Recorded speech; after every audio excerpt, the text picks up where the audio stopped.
Agu versus Ninva.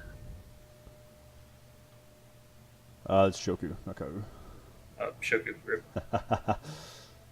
It's game one. Levine versus Shirion the Mage. So it looks like turns versus a Blood Ruby aggro list. This might be the sockets list that's kind of getting popular. There's a Blood Ruby, not Blood Ruby, Blood Wild sockets list that's kind of getting popular. Yeah, it looks like it has a Rotpaw gang though. Yeah, yeah. It's because it's an Underworld Crusader list. So they're using Rawpaw Gang as kind of a high-end curve, I think. Or this might be traditional. This could also be traditional Shoku, I guess. Could see that.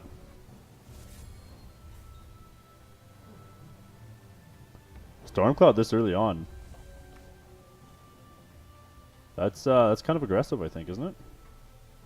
I mean, I don't know what else he was going to do. Just wait until turn 4. But I mean, usually they don't want to start playing Stormcloud, or typically they don't start deploying Stormclouds until they start taking turns, right? So I would have thought the play would have been Arcane focused, but interesting choice.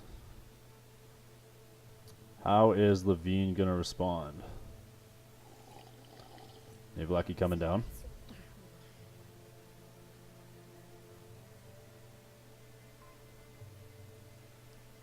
So we've got a Ooh, Runebites could pick up. what is that card called? Famine, plague.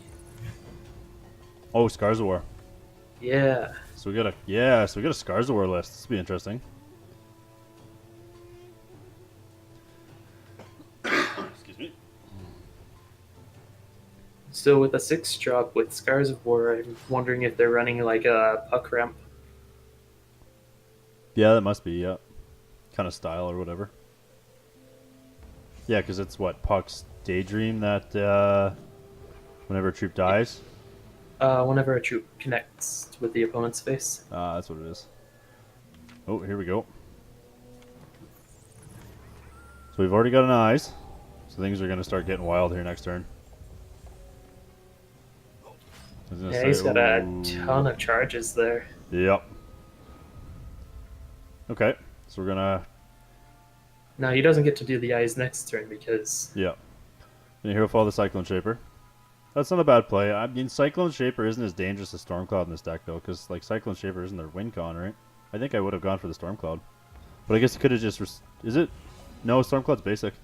Yeah, he could well, have... the Cyclone Shaper enables eyes on the following turn. It also allows them to play through their entire deck, right? Right. Yeah, that's fair. But I don't know if he actually had the ability just to kill him on board from just playing through his entire turns deck, but because like these Stormclouds are going to be potent as soon as he starts taking turns. Okay.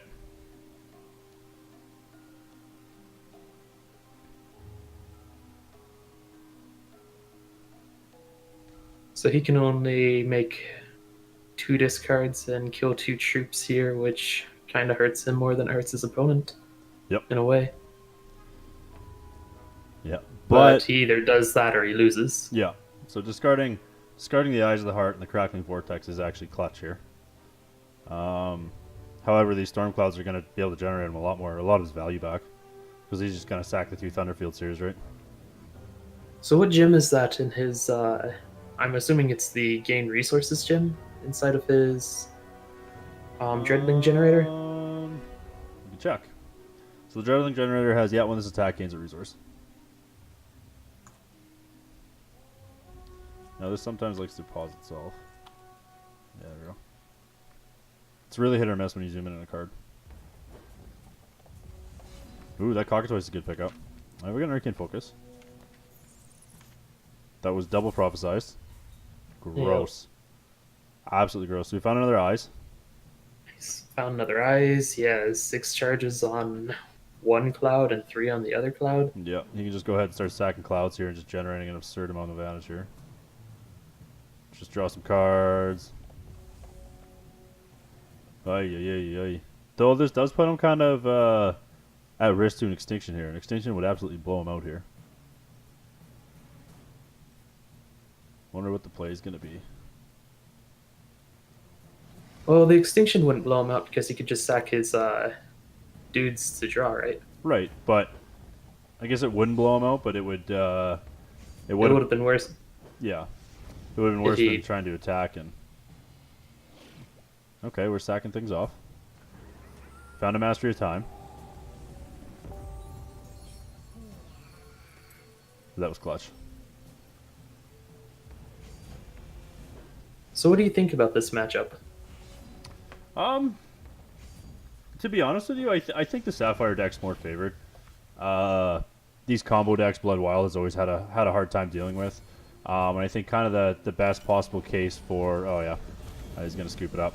To say, I think the best possible case for Levine there probably would have just been to open up super aggressive. I don't know how many discard spells or disruption he had main deck, but I mean I could be wrong too. Could be 100% wrong.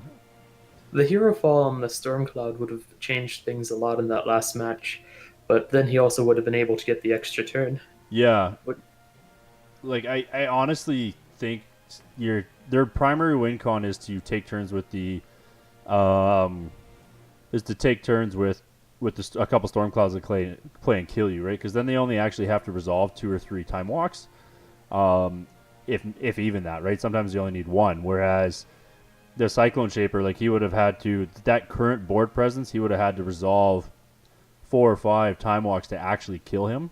And so it puts his deck at a lot less. It basically makes his deck a lot less threatening, right? so, what's the mage player's alternate win con in this kind of matchup?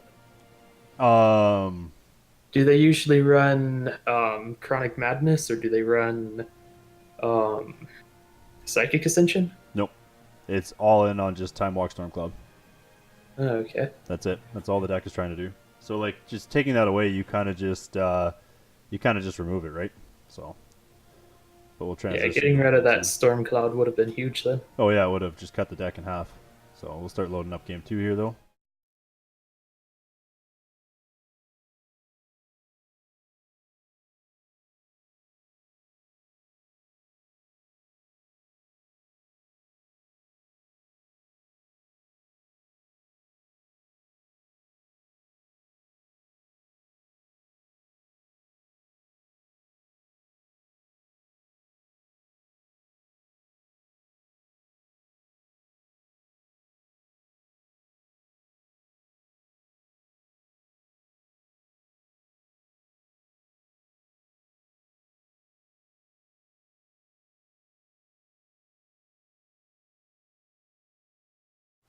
So this is game two, and we're watching the Shoku player, or from the Shoku player's perspective. Yep. So you always watch who's on the place perspective.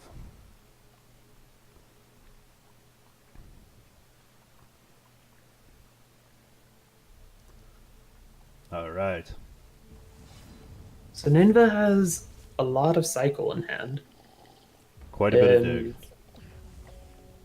they only have one troop at the moment, though, and we do have the Horrors of War from Shoku. Which an early horrors of war actually could be quite clutch here, right?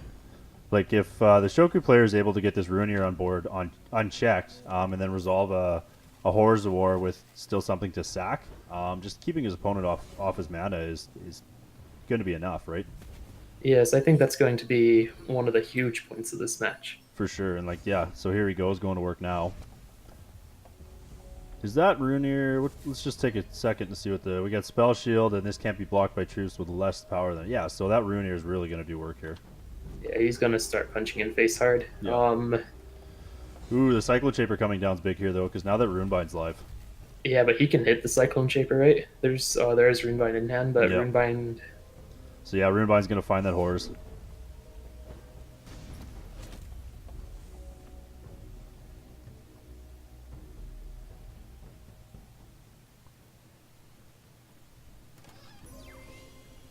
See a peek.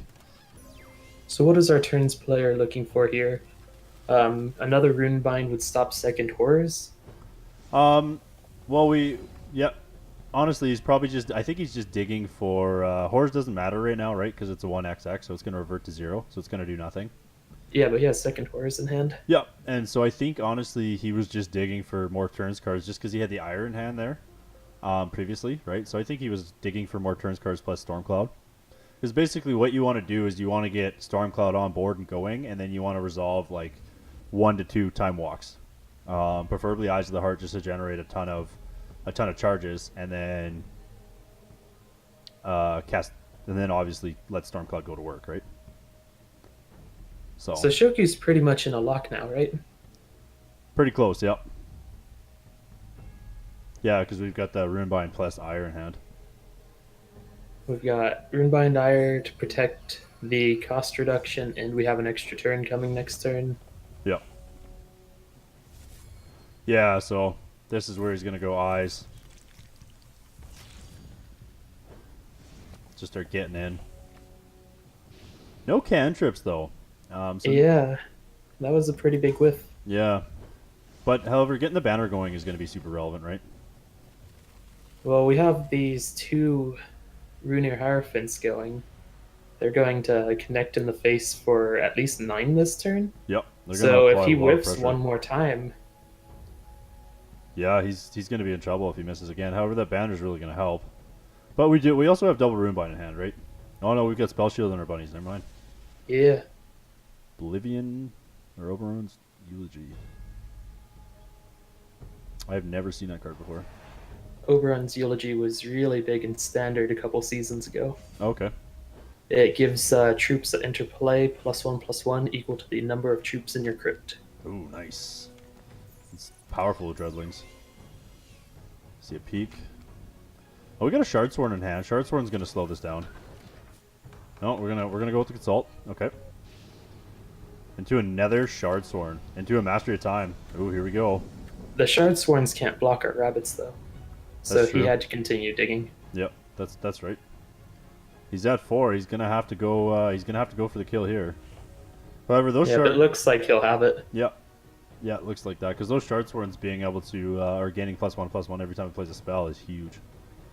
Yeah, he still has another turn. He can connect in the face for at least 5 this turn. Yep. 6. If he runebinds the rabbit, which there's no reason not to really, he's going to hit in the face for 8. Ooh, there's a Drowned Shine. That would have been great. Yeah, I don't like not rune binding the rabbit there. I think you were supposed to rune bind the rabbit before combat and then swing in. Yeah, at least he can runebind his own dudes if he needed to, but it's Oh yeah, not needed. it's over here. And that's gonna be it. Taking turns. Okay, I like the that's the first time I've seen a Shardsword come in the sideboard on the Taking Turns deck. That's really interesting. It does enable being able to draw the 3 cards through the Consult Talon, right? Yeah, that and it essentially gives you an alternate way to kill your opponent against the aggressive decks, right? Like you can combo off with them just by pumping them. It was probably brought in to help play around the Hero Fall, that too. Yep. because that Hero Fall on the Stormcloud in the first game would have probably been game. Yeah, it would have. I think you're 100% right. I think it would have completely been a different game had Levine Stormcloud that, or sorry, Hero Fall that Stormcloud. So. Well, I was rooting for the Kagu, or I was rooting for some Dread Rabbits that game, but extra turns seems to have handedly won that. That's a tough match. That's a very tough match.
So we've got round one, game one of Squeaky Cookie versus Outzing.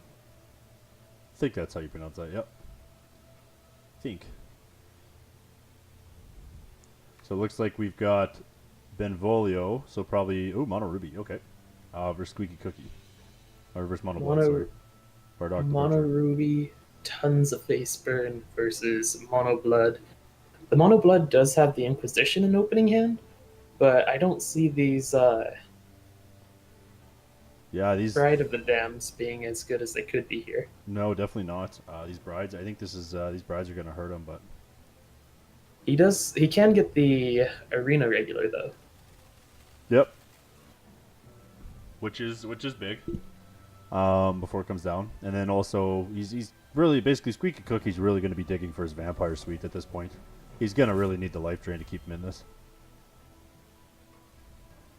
So Inquisition can take out the quick deal 3 burn, so he can help protect his brides a little bit. He'll be able to see the arena regular, so he can play the bride on the proper turn. Ooh, this is okay. Inquisition first. I was going to say, are we princing or are we playing Inquisition? I think you always Inquisition first against burn, especially when you have volatile troops like Prince. That's true. Yep.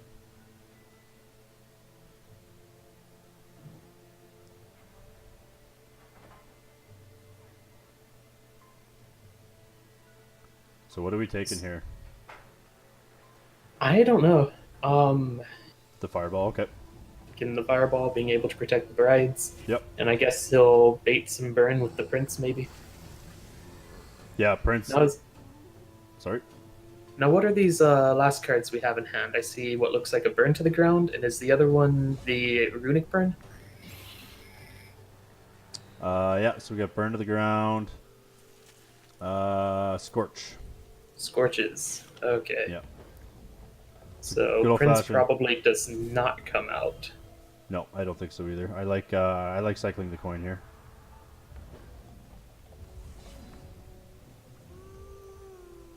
Bride coming down, gonna take out that arena regular, and that's gonna be it.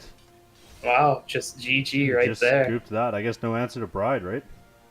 Yeah. Man, that was quick. I mean, Might he have- didn't have any troops in hand. He might have played it for a couple more turns, but Yeah, I was gonna he say didn't have any gas either. he might have been able to get there. All right.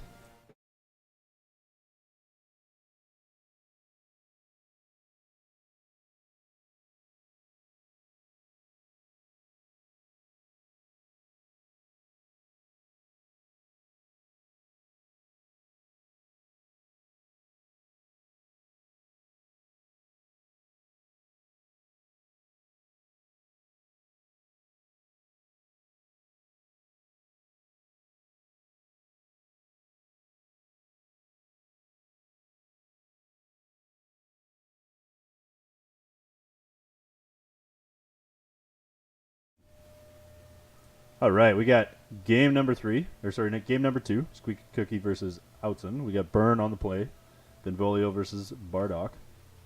Burn on the play. That's a very spooky idea. It really is, especially for the Blood player. The Blood is so mid-range. So we've got Artisanal Sommelier in hand. That's an interesting choice. That is. That's a very interesting choice. And I noticed that our Mono Blood player is playing a 61 card special. I wonder if was he playing that game 1 or is that a post-board trick? I don't know. I didn't notice game 1. Neither did I. It'd be interesting to see. Prince on 2 here is going to be pretty good. That Seeker in hand doesn't look great, but Prince on 2, it'll either absorb some damage or just any sort of life drain. He might hold the Prince and wait until he cockatrices some burn out of hand before playing it. Nah, he's just slamming it out there. I'm dumb.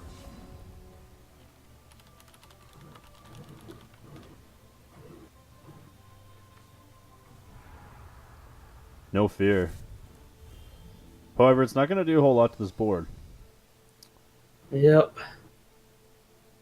That 2-3 is going to connect to face more than likely. He's going to try and swing in with it. Unfortunately, there's a fireball waiting to hit it. But I think you're okay with that. Ooh, nope. Fireball's not going to hit it. But No, he's I mean, He's avoiding the bride this game. that's 2 life versus that's 2 life versus 3, right? Like if he missed on the coin, if he missed on the coin, or like then he would only essentially gain 2 life. Whereas if you fireball him, he's effectively gaining 3 at that point. So you're just giving him 3. But I guess it's a risk rewards scenario, right? However, this liberated berserker is going to be into the righteous outlaw. Ooh. This is going to be a lot of face damage. Oh yeah. And still being able to hold up that fireball to play in response to Cockatrice if Cockatrice were to come down. Yeah. However, Bride is definitely the correct play here. Oh, for sure. Yeah, you have to snipe that righteous outlaw so it doesn't shoot down your prince. I think Prince is on the defense now. Prince is probably the thing that's going to stabilize this for him. If it does. Ooh, there's a fireball though. That fireball's big. That fireball is probably going to spell GG. Yep. And we gotta draw another card. Down to 1. 1 life. If one of these troops survives, he's gone. Well, we also Or have 2. the arena regular, right? When it gains a charge, deal the 1 to face. Which that arcane. Well, I guess we have the shard in hand. So he has to hero fall. He has to hero fall here. I mean, the only way out of this is hero falling the regular and blocking with the prince, right? Yep. And even then, you're surviving on 1. Yep. I mean, I guess he can get in, but then he just dies. But if he gets in and gets a shard, is able to drop the bride, shoot the irregular, and have bride sitting up. It's a very high risk play, but it could actually win the game for him. It could turn this game right around for him. Honestly, that's probably the play you need to make. I think so. You need to take that risk at 1 life. Yep, I think so. And I've watched a lot of Squeaky Cookie. He tends to be pretty lucky, so I wouldn't be surprised if he pulled it off here. Oh, here we go. Yep. Oh, darn. Didn't make it. Yeah, I think that's going to be... I mean, this arena regular is going to go down. No, I think regardless, that's going to be it. Yep. Yep. Nothing you can do about this. Nope. We also have the additional burn off the spell being played here. That's all she wrote. Wow. That burn deck really showed what it can do, especially applying some of the newer cards from the newer sets. And that elf put in work. Yeah, it hit him for how much damage? Not including that final swing? Oh, At least 6. Yeah. They put in a lot of work, and like all the spells it generated to go along with arcane electricity or how do you spell it? How do you pronounce that? Electrify? Alacrity? Alacrity? Yeah. Yeah. That was a good combo. Put in a lot of work. So we'll be moving on to game 3 in between these two, and we'll see who wins, the mono blood or the burn. My money's on the burn. Yeah. I think I think I'm with you on that.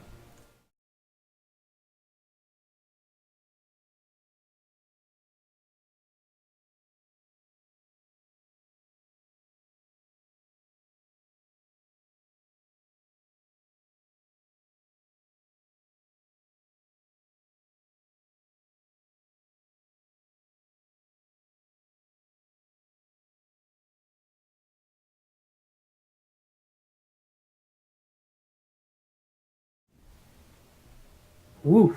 We're in game 3. Yeah, here we go.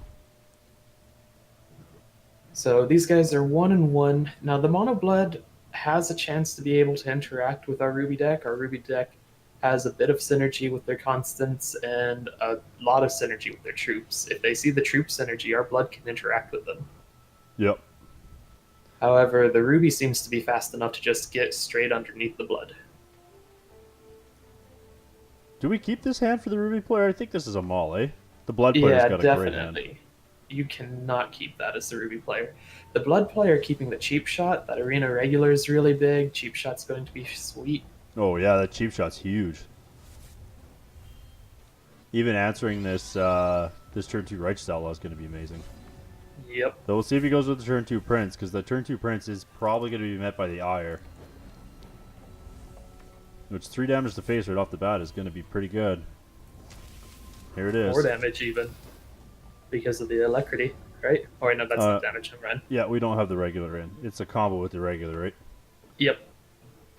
So the question is, what do we do? So we're just going to hold up Strangle slash Cheap Shot. I like that.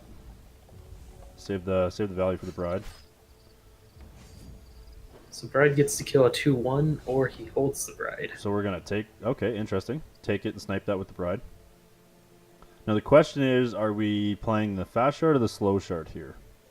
I don't know. I think Okay. maybe even a greedy play would have been good there. I think he should have played the fast shard just to hold up the cheap shot, just in case that regular came down. Like I would have maybe held the Bride in hand, and then kept the cheap shot and the strangle. Cheap shot in response to Valor, and strangle whatever else your opponent plays, and then maybe you could even steal one of their troops as a blocker in the future. I like that. Oh man, we got 3 Ires. Opponent's probably Squeaky Cookie is probably just tilted. 3 Burning Ires, all Oh answering his man, brides. 2 of those were top decks. Gross. Oh, ooh, are we drawing here? Going to 9, risky play. However, You that get the Vampire Princess. Unfortunately, it's just going to get shot down if we see a shard. yep.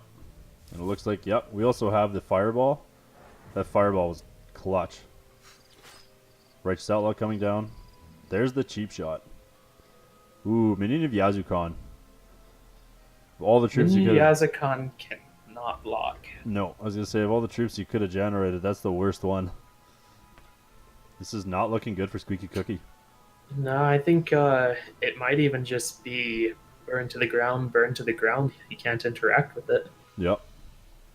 These burn to the grounds are going to do work. Another shard. Shard is not what we wanted to see on Blood side. Nope. We really needed a king or a prince or a princess, one of our vampires. Benvolio has draw advantage with his charge power here soon. Yep.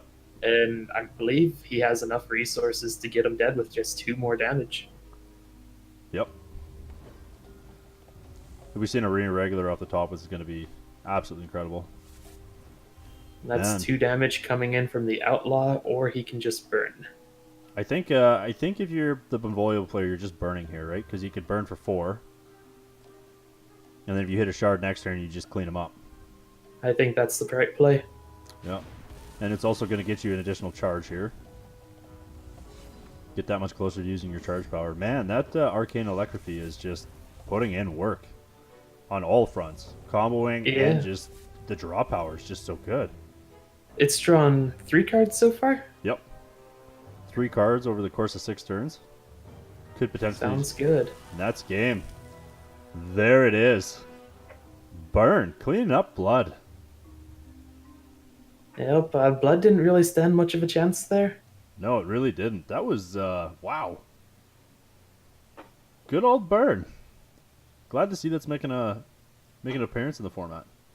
Yeah, you know what they say about aggro. Aggro can always 3-0, 2-0. For sure, yeah. You just sweep through. Just run hot for a couple rounds and boom. Awesome. That was a great game.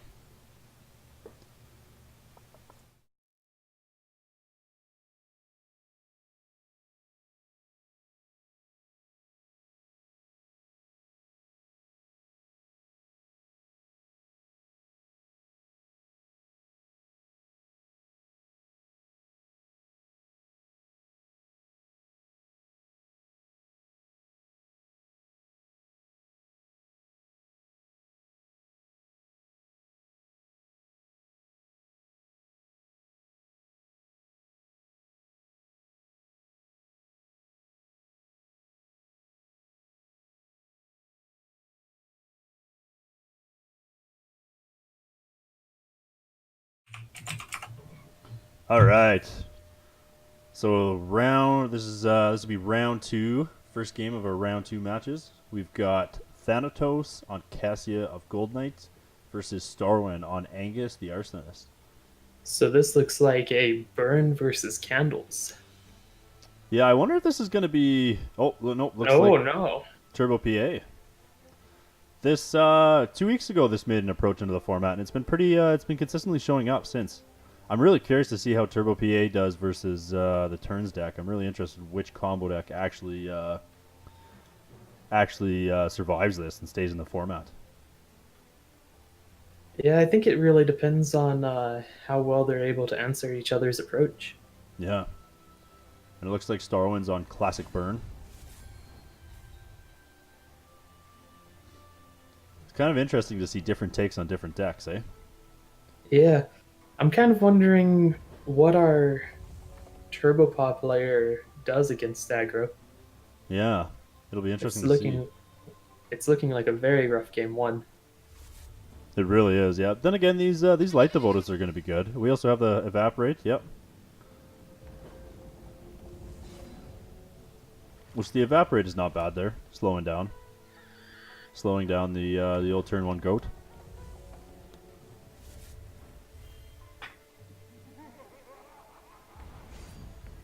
Are you just taking this? Yep. Draw the card. I think that's almost better for the Turbo PA player. Ooh, we got a Cyclone Shaper in hand too. So could have an early Cyclone Shaper come down, and we do have the evaporate to both interact and protect it. Which I don't hate the idea of that. Oh no, we actually powered that Cyclone Shaper. Yeah, this is an interesting choice. That's a very interesting choice, yeah. And he's just going to continue to give life to draw cards. Now, why did we evaporate before combat there? That was an interesting choice. Was that maybe a mess up, I wonder? I'm wondering if they're just tilted.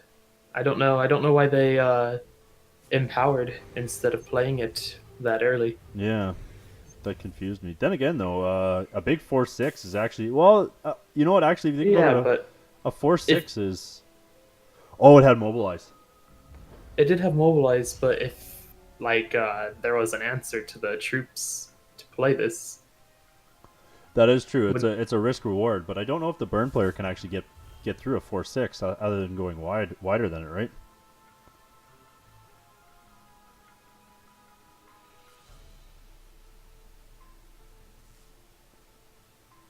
It's tough to say, but I kind of like that play. It having I do. mobilize. I just think he empowered it a turn early, Yeah, I agree. since you can do it at any time. I agree. It definitely took that option away to power it out if you needed to.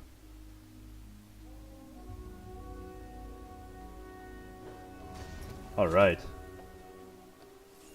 So the double So he's crack in the going gold. face. Yep. No, I mean he's already at 6, and we do have. He's got a burn to the ground and a fireball. Yep. It looks like is that a burn to the ground? I don't know. It doesn't look like a burn to the ground. Oh no, we've got a burn. So we got a A burn and a burn. fireball. So we've got. One-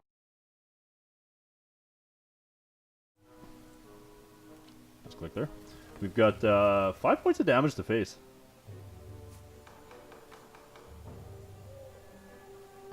But a rune bind could make the difference. Into guidance. Into heart zero cost hearts whisper. This is big. We might go right into psychic extension this turn. Ooh, just This missed it. looks like it might become GG, depending on what we draw. Yep. Yeah, well, this will be tight. This will be very tight. So one resource could spell lethal. However, we do have double free rune bind Yep. protecting our candle player. It's just do you. It's gonna be an interesting choice here. Do you choose to rune bind a creature or save it for the burn? And what are you throwing under the bus here?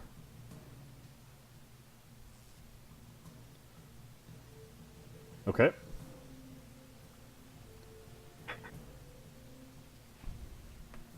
So I imagine we'll see fireball to face here.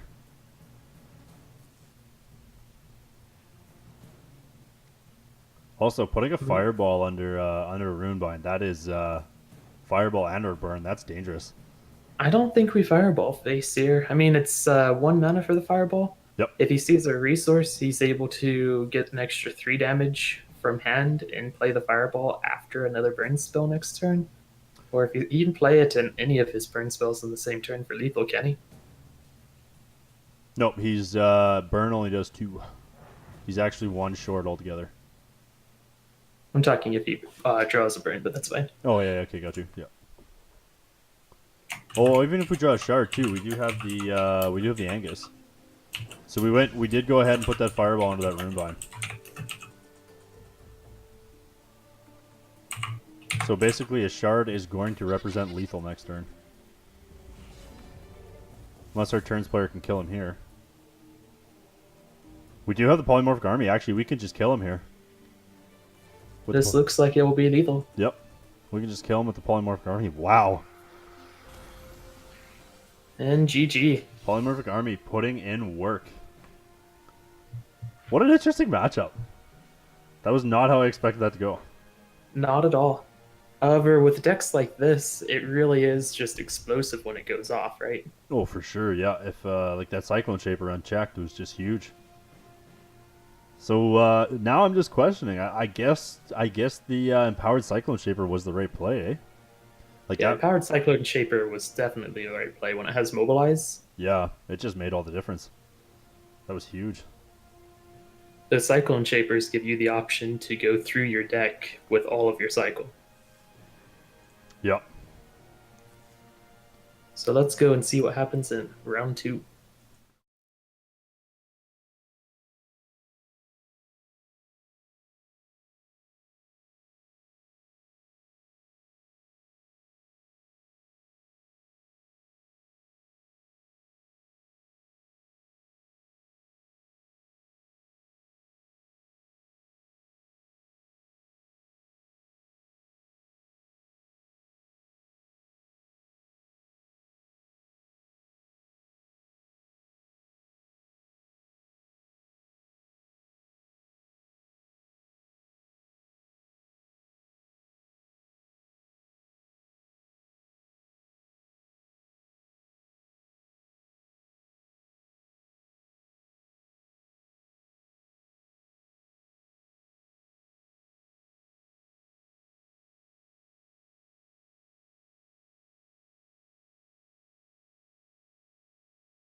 Okay, game 2. The first game, our Turbopod deck had an explosive victory, and it was really close. Yeah, that was that polymorphic army was clutch. Let's I guess we'll see how this plays out. Burn on This the happened. play though. Ooh. I'm curious to see. I'm curious to see how Turbo PA does against Burn on the play. Yeah, I don't know. The Bolt Spasm doesn't seem to be getting around candles too well. Our opponent plays the 4 resources that create candles. They also play the Escalation Candle Maker. The Psychotic Arsonist, though, I think they'll be able to get the cards to really push this through. Yeah, yeah. I think the Psychotic Arsonist is probably their best bet against. Then again, though, giving Turbo PA cards is kind of terrifying. A little bit. So the Bolt Spasm does come down here. It'll be met with a 1/1 candle. Light the Vodos off the top. Ooh, Righteous Outlaw. Now, are we playing the... Okay. Still playing the Anarchist. We definitely can't play the Righteous Outlaw through here. Yeah. However, he is going to offer the Bolt Spasm to trade to get that Anarchist or the Outlaw out next turn. Yep, which I like that. Then again, though, are we gonna... We do have the Drop a Wax here that we can meet it with. So are we holding up Evaporate / Transmogrifade, or are we playing the Drop a Wax? That's the question of the day, I guess. We're gonna go ahead and play the Drop a Wax. Yeah, I guess it's better to have the 1/1 blocker than to discard a card. Yep. And I mean, really, the PA player can use this Anarchist as essentially fuel too, right? Like his life total is high enough that they can go ahead and use that to their advantage, draw some more cards, fill into their deck. So we did burn down the candle. And we got a goat this turn. Yeah, that's huge. Ooh, and we found another fireball. We have 6 damage in hand. 6 damage in hand, 6 damage on the board, and a draw. And he's able to answer the Cyclone Shaper. Which is crucial. However, we do have the Evaporate / Transmogrifade here in hand. Now, the Evaporate isn't going to be too crazy because it puts the Turbopod player back on tempo, and we want that as a burn player. Yep. So this is actually going to be huge. Ooh, we picked up a burn too. So we also have a Valor, a Fireball, and a burn in hand. So that's representing another 6 damage from hand. Yep. Oh, we're just And going he's to let... evaporating the opponent's troop. Interesting. Evaporating the Wind Speaker. So that way he cannot play it again in the future. I don't hate that. I mean, your Cyclone Shaper did absorb 3 damage to face for you though, right? Effectively, so that's pretty relevant. We also have the Wax Sacrament, so we get another blocker here. Now, how close is this Psychic Ascension from being online? Not that that's going to be relevant this game. I don't think it's anywhere near being online. The second Anarchist too is probably going to clean this up. I think our opponents, or I think the burn player is just getting too much. The burn player has lethal this turn from both Fireball and Charge Power. Wow. Those psychic or psychotic anarchists really did a ton. It's arsonist, I mean. Arsonist, yeah, they did so much work. Wow. That was crazy. I think what really is going to determine this third game is how much tempo the Ruby's going to be able to get over our Turbopod player. Yeah, for sure. Well, I guess we'll find out.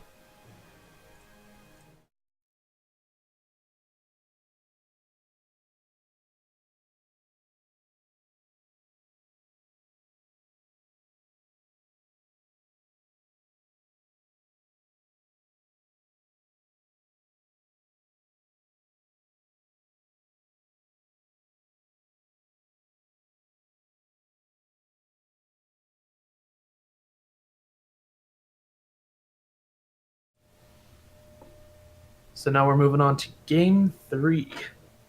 We have Turbopod on the play, which is going to be really crucial.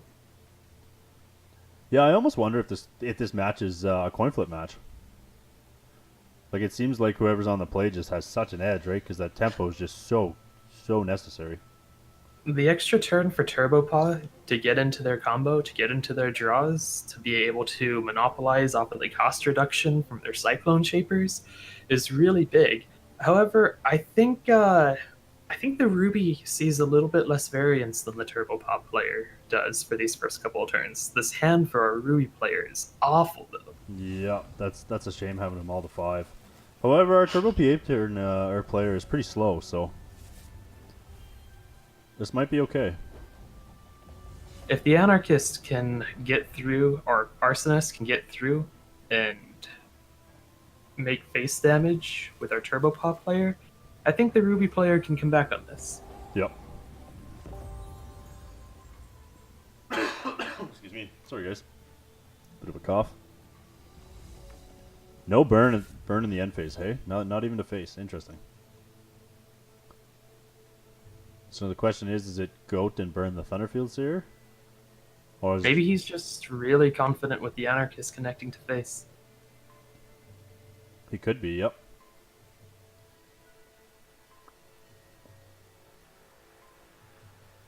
But also, if you think about it, there's a certain amount of benefit to it, to the PA player as well, right? Like, drawing him into potential cantrips or even into Cyclone Shapers.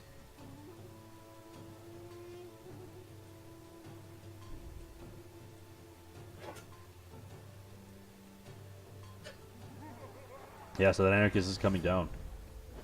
We are going to take that. And we found a Prophesized Evaporate. That's actually big. Yes, that represents an additional 2 draw, possibly. Yep.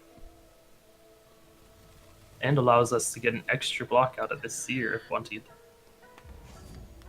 Ooh, we can actually get it. We're actually going to get aggressive with this here. I kind of like this turning sideways. It is almost a race between these two decks, so. A little bit. But I don't know if our Turbopod player wins without going combo. And I think if they go combo, they win without no matter how much damage is on the opponent's face. That's true, yep.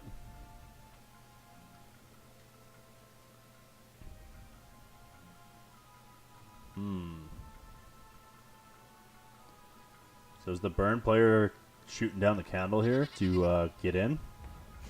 Nope. Looks like they're going to wait until their Goat represents more damage. Yep. Cyclone Shaper off the top, it could be huge. We have especially with Cyclone that. Shaper with the Consult the Talon. Yep. Plus we have the Heart's Whisper, and we've got the Runebind and Transmog. Ooh, another Light the Votives. Wow. That was massive. Yep. Runebind and Transmogrifate is held. We have a ton of draw in hand. He ate 4 damage for nothing. Yep. 6 damage in exchange for that Cyclone Shaper. That was really massive for the Turbo Pop player. And then we get to also trade with the Anarchist here. That's huge. We have 2 damage represented by the rune, and then the goat represents nothing. Yep. I think our Turbo Pop player has this. I think so too. I think he just pulled too far ahead at this point. Yeah, 14 damage is a lot for our Angus player to want to make out of top decks. They're not going to have any draw function to get there. And from here on out, our Turbo Pop player is going to be holding up 3 answers. Yep. Yeah, that was massive. That last turn was so crucial for our Turbo Pop player. And we even now have a mobilized Runebind. Wow. And 3 Transmogs. I'm gonna say this is just about over. We can consult here. Light the Votives. Escalation 3. We're gonna make 3 more candles. Wow. Yeah, it's just going to be going through the motions. Yep. Unless our burn player has something really crazy like 1 damage to all ground troops, and even then, what's it really going to accomplish? Yep. Interesting. We have a Tribunal Magistrate out of the side. It's a 0-5, so I like that. And also, we just found a Psychic Ascension on 4. These goats are doing nothing. I think at this point the burn player is pretty much, especially with the drawing the 7th shard there, I think you're just pretty much wrapping it up because these goats are just never getting through. Now, the Tribunal Magistrate out of the sideboard against the burn player, it's a bit slow, but it is a 0-5. Yeah, I actually think I like that on the play. I don't know, we didn't see it on when he was on the draw at all last game, and he saw a fair amount of cards. I like it on the play though because it probably does come down fast enough, and like you said, a 0-5 dodges all the burn, right? It dodges all the removal. Yeah, it does take a lot of effort for your opponent to get rid of it. Yeah, I actually like that, and I know it's a critical card for the mirror, which is now relevant in this format. So I actually like that. That's a good use of that card. A very fast series in between these two. For sure. And I think I stand corrected on the fact that Burn and Turbo are pretty much 50-50, and it's whoever's got the play. I think that's a coin flip match, it seems. Because like it definitely feels that way. Yeah, because both decks just when they were on the play, it just went to work, right? Like it was just no contest. So, all right. So Thanatos, moving on 2-1.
All right, so we've got Z-Bounder versus Odyssey Dank.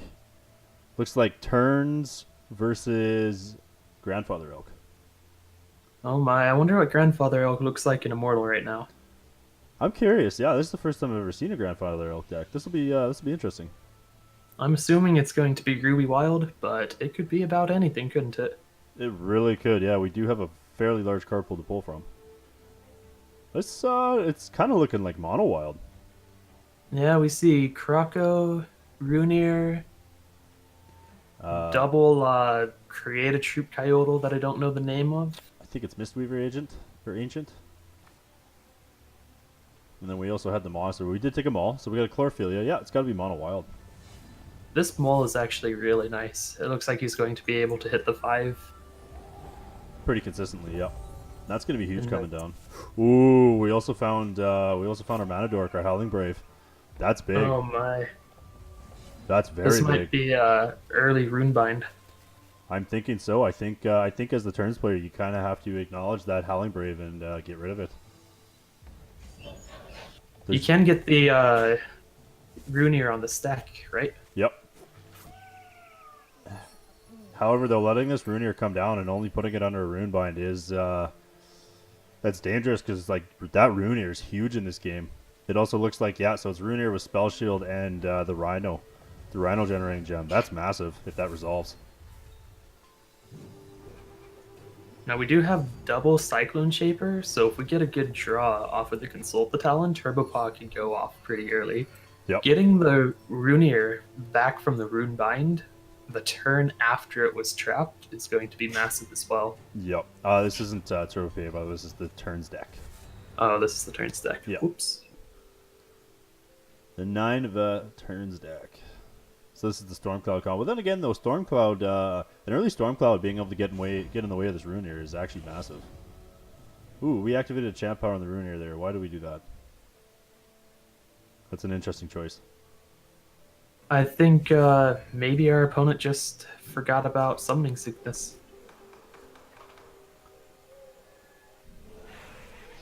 He might have, yep. So we got a Ancestors chosen here. Well, that's an interesting choice. This is game 1, too, so maybe an anti-aggro. Interesting. Tech? Ancestors chosen seems to be a bit more of a late game card. Yeah. But I mean, at the same time, it does. It is a 1/1 body that you can throw in front of something. So Now, Nineveh has not drawn into Cycle since dropping those Cyclone Shapers. Those 3 cards drawn off of Consult the Talon were really poor cards. they really were. Yeah. And that this Balthazar coming down, being able to gas Z-Bounder back up is huge.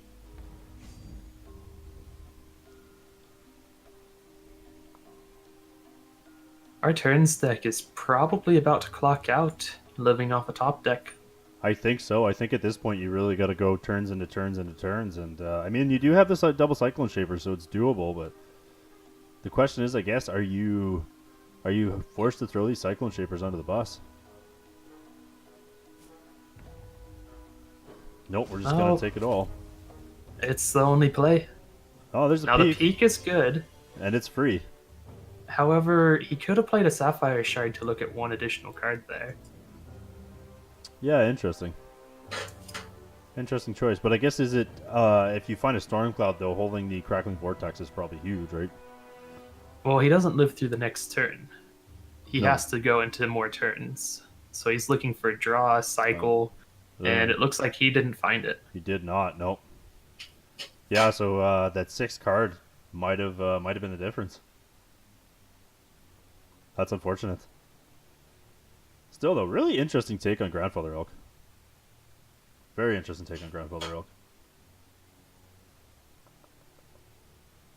Grandfather Elk with the Create a Dude Coyotes tends to be pretty nice. I don't know what other techs we're playing here. It just looks like some ramp, the bunny, and good cards. Yeah, just good old ramp and mono wild beatdown.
All right, game number 2.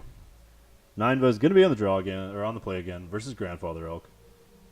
Pretty incredible how explosive the Grandfather Elk deck was last game, though. That Mono Wild beatdown. Now, Grandfather Elk is on the draw now, which allows our turns deck to get some answers to get into their early beatdown. Yep. Now in chat we have somebody asking, why is Banks in the watch list? I think this is a pretty good one to talk about. I feel like with all of the charge game that's been printed into Immortal, Banks being able to just grab any troop you want from your crypt and slam it into play is kind of a massive charge power. Oh, for sure. And just like, I mean, Diamond Sapphire Control using Banks, getting back Dark Hearts and stuff is huge. Also, the Diamond or the Diamond Wild list, the ramp list. I mean, just being able to reuse Seekers and stuff like that, that's massive. Now we have a counter magic and 2 rune binds, but we don't have a lot of work to go into this consult the talons, and we don't have any cost reduction here. Interesting keep, yeah. Very interesting keep. Now this Runeer is never going to make it to the board. Even if we weren't holding up the 3 resources, it's going to be Rune Bind on the Runeer and then Counter Magic when it comes out of the Rune Bind. Which this counter magic on the Runeer is huge, because the Runeer is your best card in this matchup. Yeah, having that troop as a 5-mana 2/2 is going to do a lot of work against our turns player. Yep. However, though, if we just keep holding the line here and drawing shards, this is going to be. And we're doing that. We're just holding the line and drawing shards. I mean, our mono wild player hasn't really been able to get on the ground running here. Yeah, they're going to try and push through the create a troop coyote this turn, I'm pretty sure. We'll hit a Runebind. Hopefully our wild player is going to play around Runebind and not use their charge power on it. Hopefully, yep. Playing out the Crocosaur. Interesting.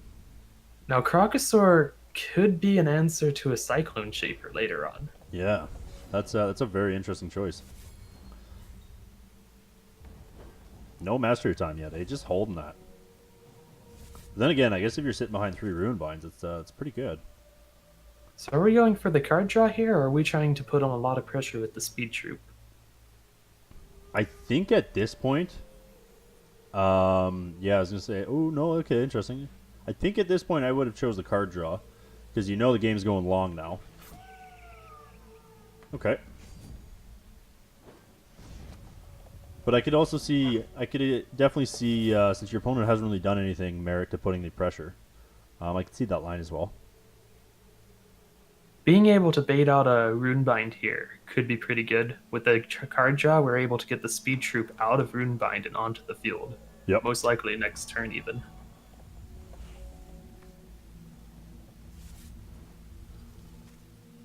So I'd maybe try and just push another Speed Troop here. Ooh, this is huge though. And we did hardcast that Gargolith. Gargolith is big too. I don't know if I would have hardcasted that Consult last turn.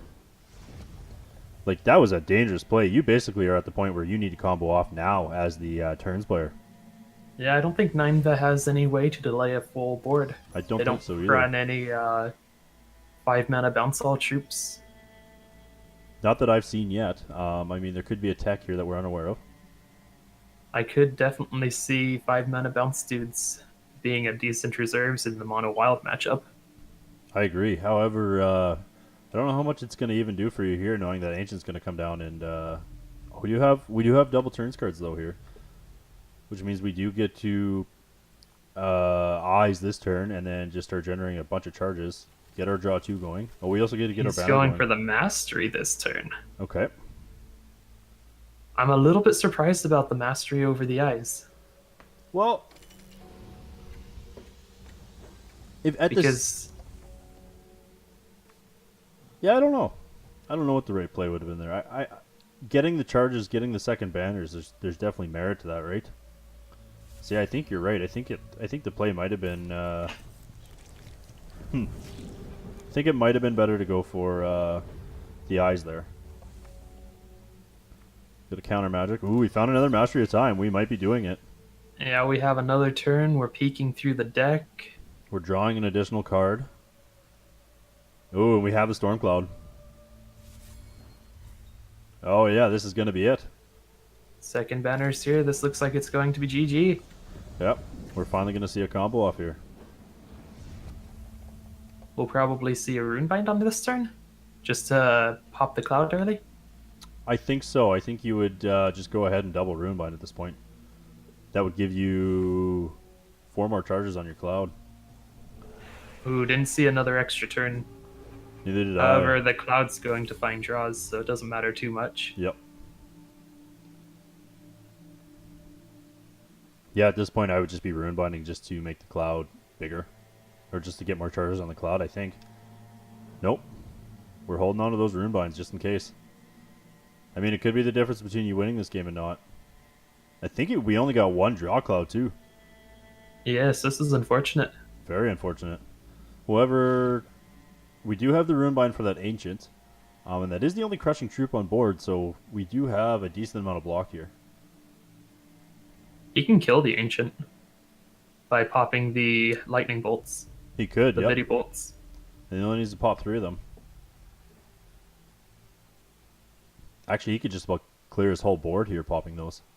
And just have to worry about blocking the 6-6. I guess then the 6-5. However, we did pick up an Into the Unknown that is only a 1-drop right now. We have Into the Unknown, double Runebind, and a counter magic. Yep. So the board should be protected for at the very least a turn. And that's 4 draws he's going to have for the next turn. Which is going to be incredible.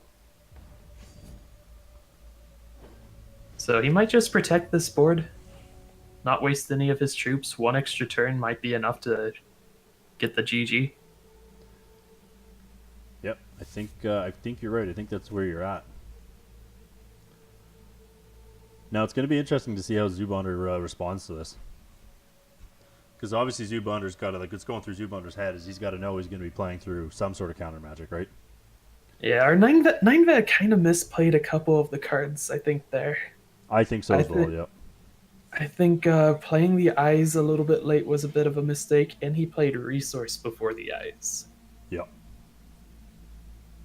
Which would have gave him 2 additional charges. Oh, I gave him a lot more charges. He probably would have had a lot more banners at this point. Yeah, I agree. I think you're right. So we are going to Runebind that. Okay. Interesting choice, because that doesn't have speed or anything like that. It's not really threatening you here, and I think at this point you're planning to kill you have to kill your opponent next turn. I don't think he gets another turn. Not with triple banner. I don't think so either. Oh, I would assume Z-Bounder doesn't get another turn, but I'm thinking in the 9-Vent's shoes, I don't think that's what's killing... Sorry, Mightsinger isn't killing you this turn, so I don't think that's worth wasting a Runebind on. 9-Vet is going to just save all 3 cards for lethal damage. He's going to probably try and conserve as many troops as possible. If they weren't trying to conserve troops, they would have popped some of the Biddy bolts last turn. Yep. To kill the crushed troop. That's what I'm saying. I don't know why you Runebound the. I guess maybe he hadn't played a shard yet, so maybe there was merit to the Mightsinger potentially drawing him into more speed troops. I could see that argument. Maybe that's why he Runebound that, but I still don't think Mightsinger was worth the Runebind. I think I would have rather been Runebinding his big things, just to, like you said, conserve troops, right?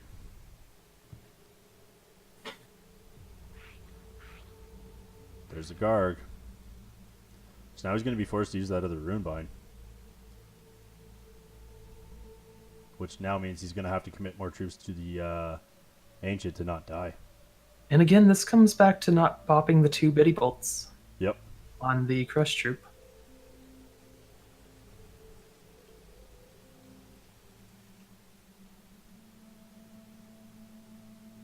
So we did see the Runebind come down.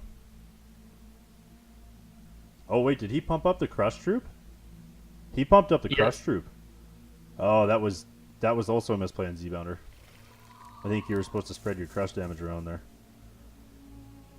No, the charge power doesn't give Crush. I thought it did. Yep. Oh, it does. Never mind. I'm dumb. Yeah, I think you were supposed to spread out the damage there. I think the Croc should have. I think it should have gone on the Spell Shield troop, right? Oh yeah, on the 6-6, yeah.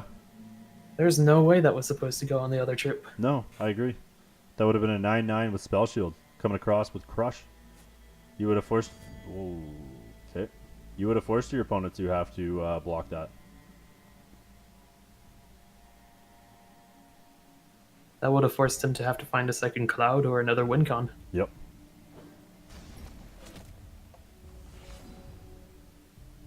Oh, we found the mastery time. I think this is gonna be game, right? We can just go swing, mastery, swing. He has 4, 5, 6, 7 draws. Even if this isn't enough to do over 50% of the life, and it is. Yep. And we just found another eyes. Yep. And another consult. And that's gonna wrap it up. Interesting lines from both players there. I feel like the wild player threw a little bit on that last turn. I think so too. I think he might have been able to get through. Especially since, like I said, he burnt our turns player burnt that Runebind on that Might Singer, right? Which means he was down to 2 removal spells, which means he was going to have to face down a 9/9 Crush, and potentially another Crush, because he would have been able to protect the other Crush troop, right? Yep. So I think, and then also the Croc coming across. I think that would have forced our turns player to have to sack a few more clouds, which might have been the difference. Yeah, we saw some small misplays from our turns player, and a couple big misplays from our wild player, and I wonder if this is going to affect them in Game 3 at all. It'll be interesting to see, but I guess we'll find out.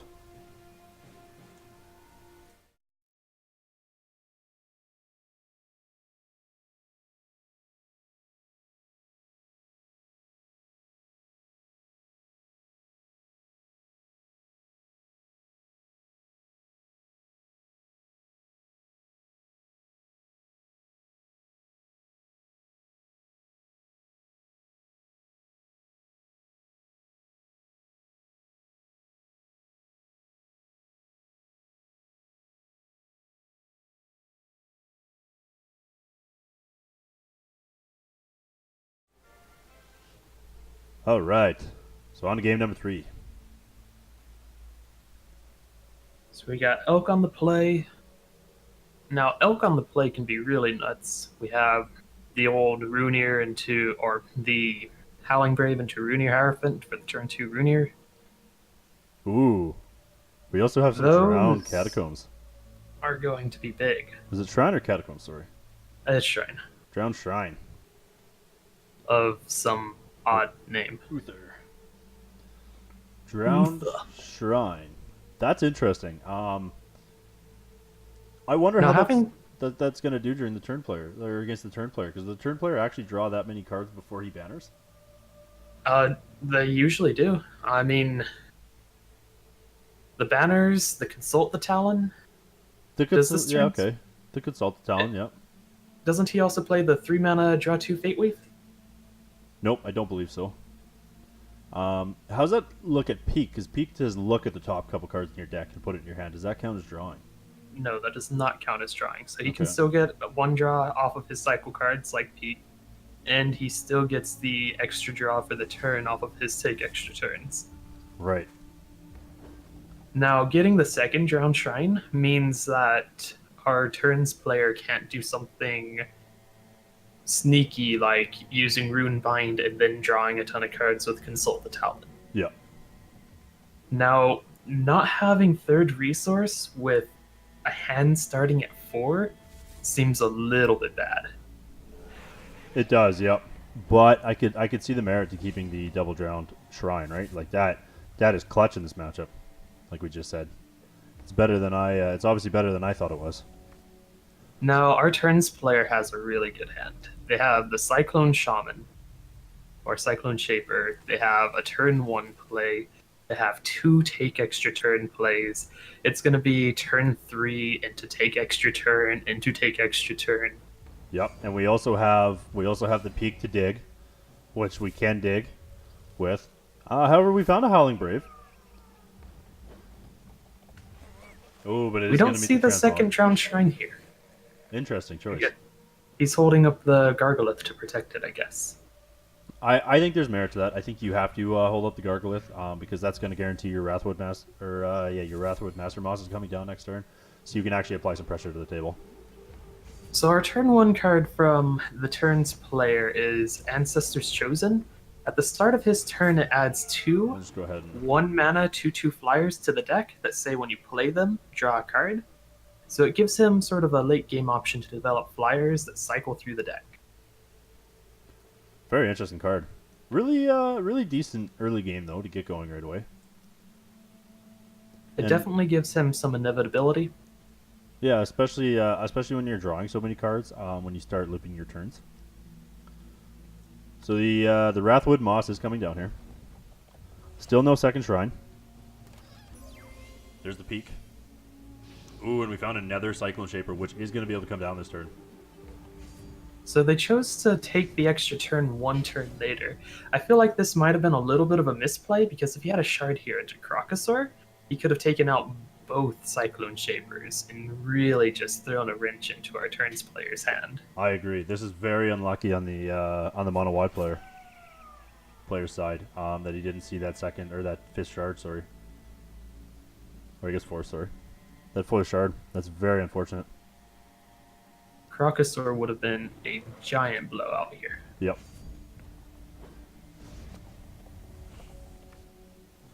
Oh, and we have the Stormcloud. Oh, again. We're just playing the Stormcloud and passing. He has enough. Oh no, he doesn't have enough resources. It's 3 mana for that extra turn. Yeah. If we draw a resource off the top, our wild player is still in this. Oh, and we found the Chloryphia. Wild player's just not having any luck with this. That looks like it's going to be GG. Yep, that's unfortunate because we are going to go Eyes next turn and start looping charge counters on this Stormcloud. He already has 6, 12, 18 damage on board Yep. with the 2 extra turns. That's very unfortunate. All we needed was a wild card for our mono wild player.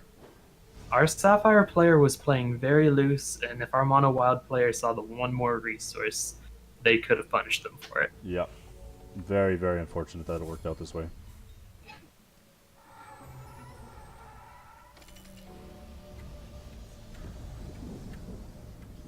Oh, man. Yep, and this is going to be GG next turn. Very unfortunate. Very unfortunate for Z-Bounder there.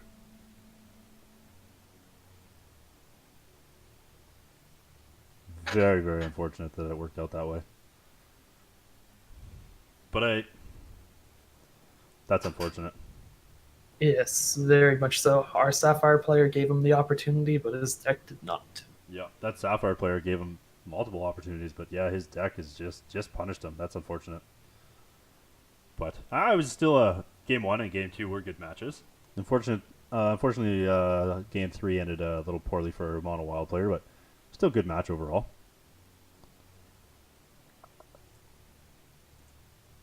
I think I really liked holding up the Gargolith to protect his Runear there, or his, I always call him Runear, that represents a Runear Howling Brave. The Howling Brave, yep. Yeah, I think that was definitely a crucial play on his part. He had to guarantee that he could start putting some pressure into play. So our wild player definitely played it right. For Not sure. that there is too many ways to play it.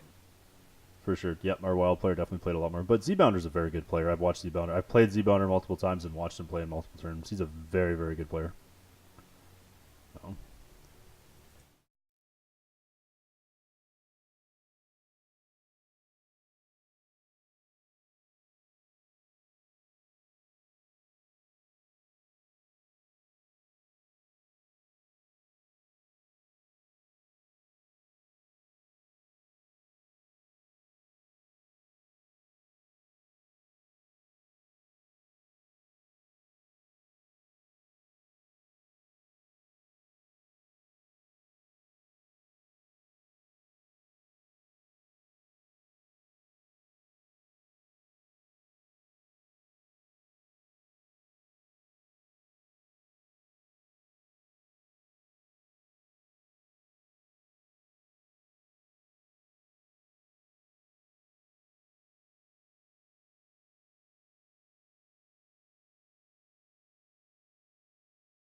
All right, so this is first game of round 3. We got Relax Playa versus X Faded X. Now, X-Faded X is playing Uzu, the Bone Walker. I wonder if this is going to be Mono Sapphire or Mono. Oh no, we have a Lixil deck. Interesting. So Lovely. Lixil versus Mono Blood. This would be a classic match. At one point in time in Standard, Uzu meant you were playing direct damage Wild Sapphire. Interesting.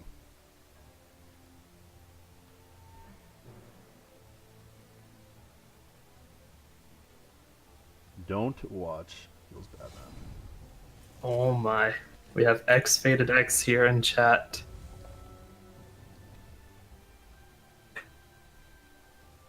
Now this is the third round, X-Faded X going up against a 3-0 opponent, I believe. 2-0, yeah. Or nope. No, I believe Relax. I believe both these players are 1-1. 1-1? Yep. Okay. So we got Inquisition. What are we taking with Inquisition though? Looking at this hand. I don't know. There's only 2 resources. Yeah. Normally, I'd say. Ooh, I don't know. Maybe stopping your opponent from being able to kill your princess might be the play, but really, it's looking like you take a Crusader, maybe. I think so, and it doesn't really look like Princess does a whole lot versus this hand.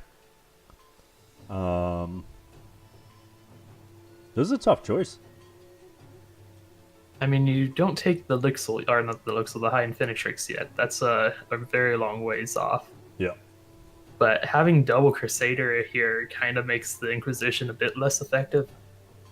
It's a really tough choice. I wonder what we're going to go with. Oh. Getting rid of the Monarch. Forgotten Monarch. I mean, that What is was it socketed with? when this deals damage to an opposing champion, you may put target troop from your crypt into hand and speed null zones. That seems like the correct choice. If he got the Crusader, he would have just been getting it back into his hand with the Monarch. I agree. I think that Monarch might have been too powerful. So what are the Crusaders socketed with here? Flight Gem plus 2 Defense Gem. That's what it looks like. Yep, plus 2 defense is what it looks like. Which is going to be significant for some of our Blood players' removal. Very, yep. So the Strangle will come down. Into Vampire Princess. Very fortunate for Uzu to see that 3rd shard. For sure. Well, I believe he Fate Weaved the 3rd one, right? Because we did have an Ice come down in 1. Oh, yeah. I thought it was a different shard into the life gain shard. This Satyr has Fate Weave on it, not plus 2. Oh, so there's different sockets in the different Crusaders. Looks to be, I think that's plus 2. It might be Fate Weave. It'll be tough to say until it comes down. So we get another Inquisition. Are we probably taking the 2nd Crusader here, I think? Even though you do know he just Fate Weave a shard, which means Uzo is going to be live next turn. Yep, so we did take the 2nd Crusader. Crusader is pretty tough for the Mono Blood decks to beat. And that is a 6 defense Crusader. It is, yeah. Although, the 6 defense Crusader might not be as bad as a 4-4 Crusader for Strangles, because you're flying over their defenses, and this just stops them from drawing cards. Yep.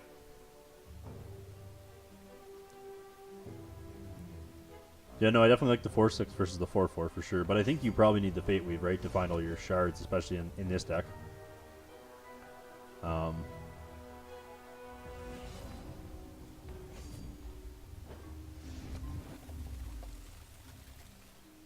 Now, our Blood player is not getting their inevitability just yet, but they've definitely got a lock on what our Uzu can play. For sure. And this Cockatrice is going to be huge. The Satyr being on board is going to be a nice way to get his advantage back. But, I feel like still, eventually he's just going to play a Massacre on the board to maybe get rid of the Mad Robomancer, assuming the Mad Robomancer doesn't have a +2 defense gem. Yep. And the Crusader is going to be a 1-1, and it's not going to be blocking any of our Blood players' cards, so I don't think he's going to see the card draw off of that Crusader anytime soon. I definitely think you're right. It's going to be interesting to see what happens here.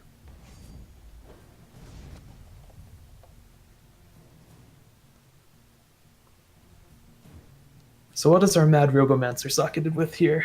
I'm assuming create an action and something else. Yep, it looks like deploy, create an action. And so we've got deploy, create an action, and +2 defense in all zones. That +2 defense is going to be very significant for Massacre. Yep, super significant. Also dodging strangles, because I mean that is another 3 points of damage on board. And it does get to copy itself over and over again, right? How Which do you is, feel about Massacre into Strangle against that Mad Robomancer? I kind of feel like it's worth it at this point. He's going to Withering Gaze to take out the action Ooh, and let it slide. wow. Now, we haven't seen very many actions coming from this deck so far, and we know they're troop heavy with the Crusaders in it. So the Gaze, whereas it's a little bit risky, is probably the right play. I think so. Well, he also knew that he generated a random action off of the Mad Robomancer, right? So we knew he was getting some sort of value out of it. So we're gonna double And then strangle. Interesting. double strangle, be able to keep up the Vampire Princess. Seeing second Crusader here could be really spooky for our Blood player. Yep. Especially since this one's now a 4/6. I guess still going the massacre route, putting them down to 1, but at the same time, I mean, our blood player isn't drawing gas, and we are in another shard. So here's the Our massacre. Blood player massacres, taking 2 damage a turn and waiting for our top deck to get them out. Yep. That narrow isn't gonna do it. escape. Ooh, this is our cast. It looks like our socket player is coming back. That's really surprising from how this game began. Yeah. And that's gonna be it. GG. Wow.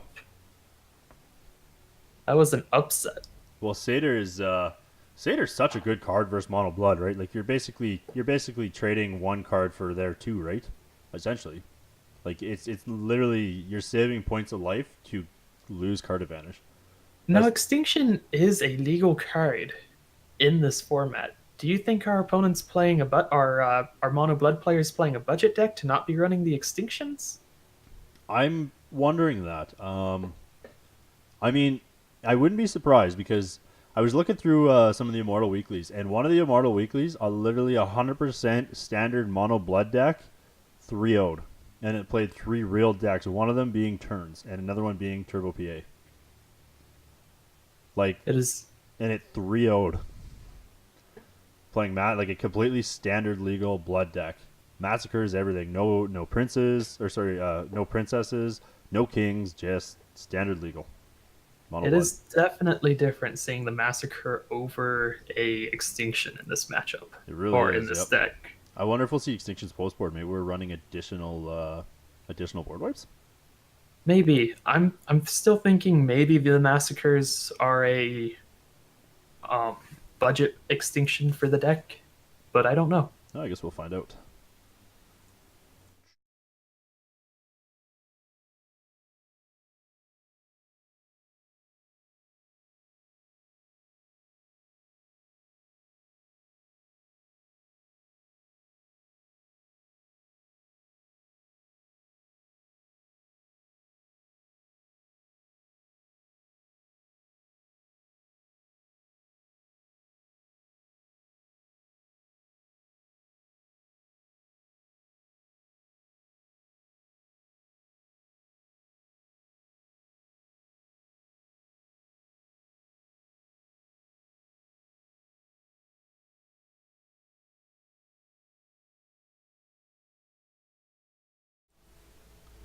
Mono Blood is on the play again.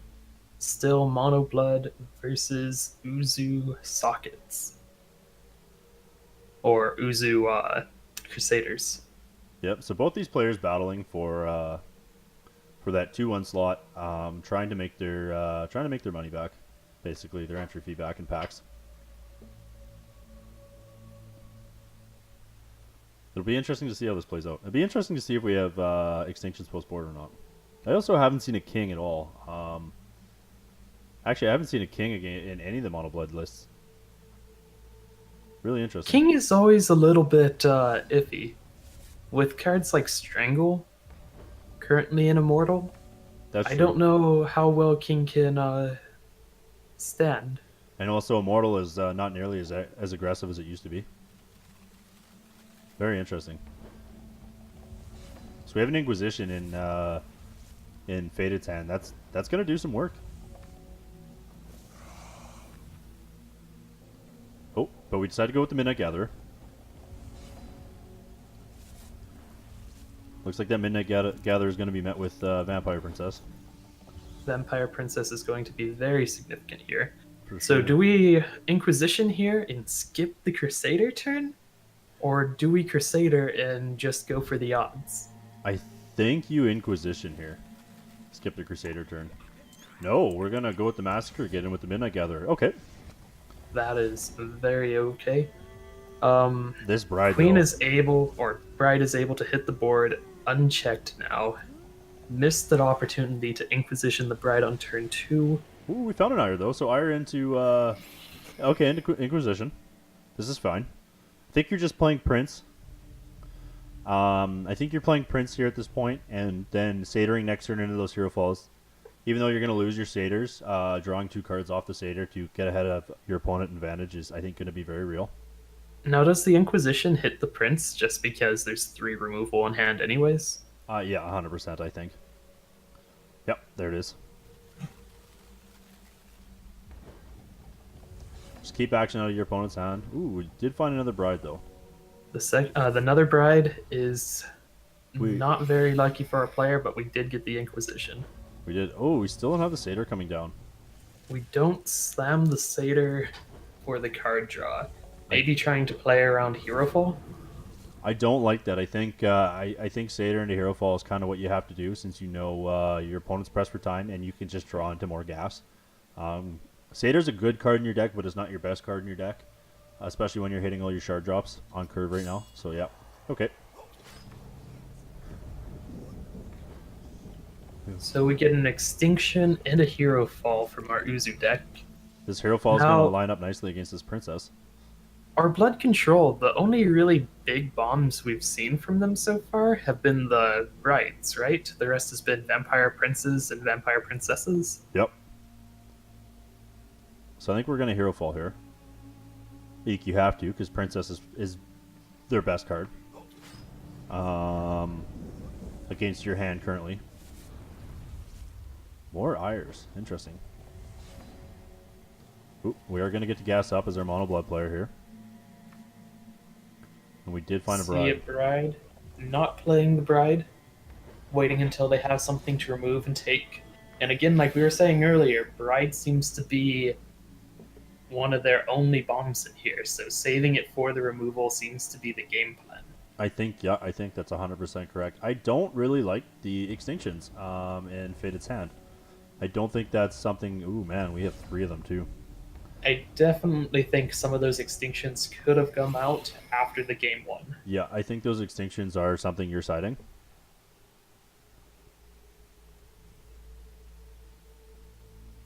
It's possible they expected Vampire Queens or Vampire King to come out of our Mono Blood player, in which case I could see the extinctions being useful.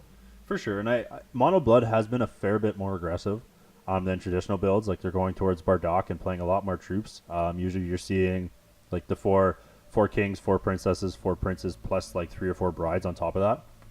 However, on the flip side, our Uzu deck's been a very troop heavy, and to put in a double-sided board wipe into a deck that's playing for board advantage Yeah, seems a little bit risky, especially putting in what looks to be a 4 copy of it.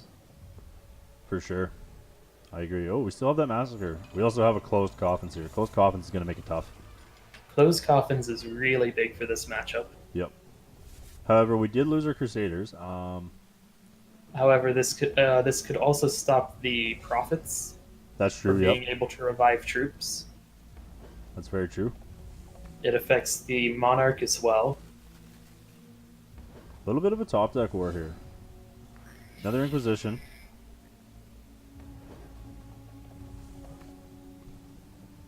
Ooh. This is good. Unfortunately, we have a Strangle in hand and a Massacre in hand from our Mono Blood player. Oh, which answers that cleanly because it's just invincible, right? Yep. Oh no.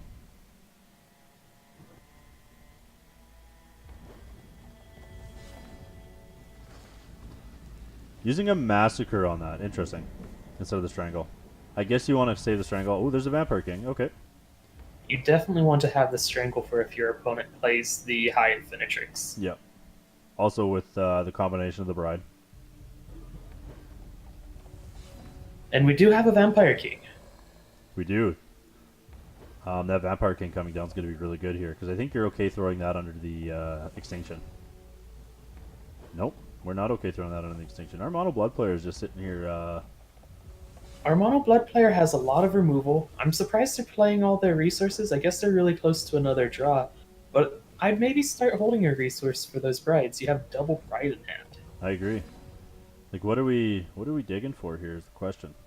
I don't think they're digging for anything. I think they're just letting the game play out for inevitability. They know the opponent has the extinction in hand. They know the opponent needs to play troops to be able to win. With your closed coffins, you're able to answer a troop and all copies of that troop in the deck, Very gain cleanly. that troop onto your side of the board for board advantage. They're just waiting for their opponent to play a troop. I agree. They're going to sit back and play the passive control. Which I like. Yep. You're definitely 100% right, and I think that's definitely the correct line.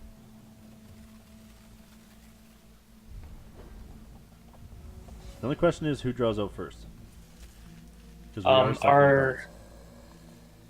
Now, Mono Blood may be cycling faster, but Mono Blood has closed coffins. That's true. So we found a Mad Robomancer. We did take a look at the hand. We know he's got a Strangle in hand.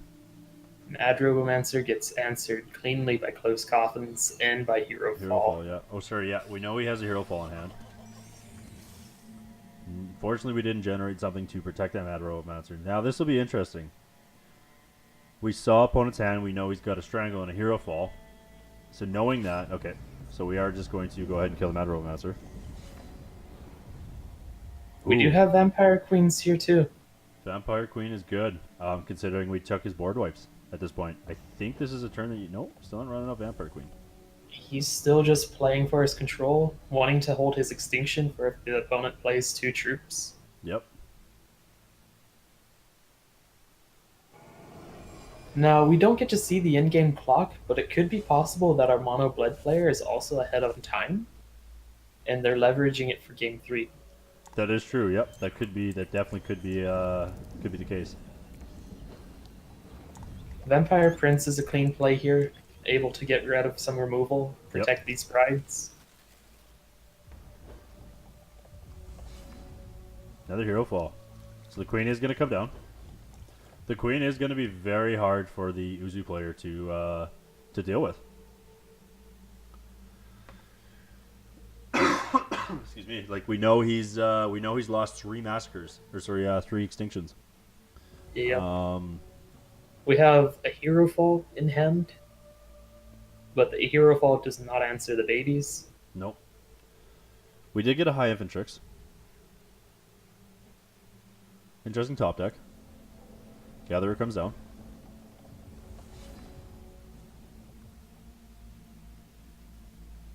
Now, do we play one of the brides, or do we play around Extinction here?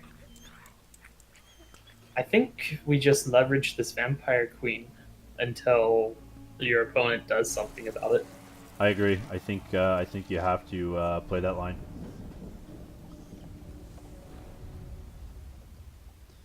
Found a Midnight Paladin. Unfortunately, Midnight Paladin's real strength in this deck is being able to come back from the crypt and hit your opponent for the 5 another time. Yep. If he can hold up 2 Midnight Paladins in hand, he can get really close to lethal, but even then, that's not there. Nope. The first Midnight Paladin dying is going to mean he doesn't have that line of play. Which is very unfortunate. And being able to kill this Midnight Paladin now and then come back and just gain another 5 is... Yeah, the life drain vampires, Blood's had this under control ever since our Uzu player bricked up those extinctions. Yep. Yeah, they're closed coffins. He'll probably just play the closed coffins to get them out of hand. I think so, yep.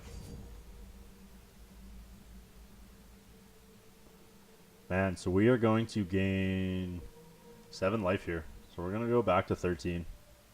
Our opponent has to play the hero fall here because of the double princess. Now knowing that, you can go ahead and safely bride. Play a shard, take the Midnight Paladin, burn your opponent back.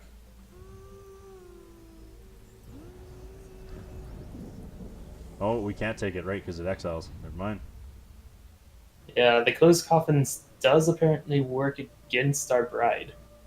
For sure. But our bride also being able to basically be a body removal spell here that gets to kill things, plus apply pressure is very relevant. Oh, and we do Now, have what do our you Fangle. feel about him playing both of his brides here when he doesn't have any troop to follow it up, knowing his opponent might have one more extinction in deck? Yeah. I mean, we also haven't looked at the graveyard, so maybe we did lose that last extinction already. That is possible. Let's just take a quick look. So we got one extinction, and he took 2. So yeah, there is potentially another extinction left in deck. So yeah, that's interesting. That's very aggressive. But at this point, you can close the game out. There it is. So we're going to be going on to game 3 in between these two. Game 3, yeah, very, Who do you think? very well played by the mono blood player there at the end. Very well. Who do you played. think will have the advantage in this game 3? It's tough to say. Very tough to say. I think since Uzu will be on the play, maybe Uzu, because Uzu can open aggressive enough, and also being able to hit Inquisitions a turn early, is very, very relevant. But it's tough. It's very tough. I think the Uzu needs to be able to get the early tempo into some of their late game strategies to come through this, and maybe even just tempo in general, because their late game strategies get answered really cleanly by some of the mono blood answers. Like their late game strategy of being able to bring things back with profit is answered by closed coffins. Their late game strategy of Mad Robomancer gets answered really cleanly by Hero Fall. Yeah. Yeah, it's interesting. It'll be interesting to see. I think, to be honest with you, yeah, I don't. I think you're 100% right. I don't really have a different opinion than you. So I guess we'll go find out.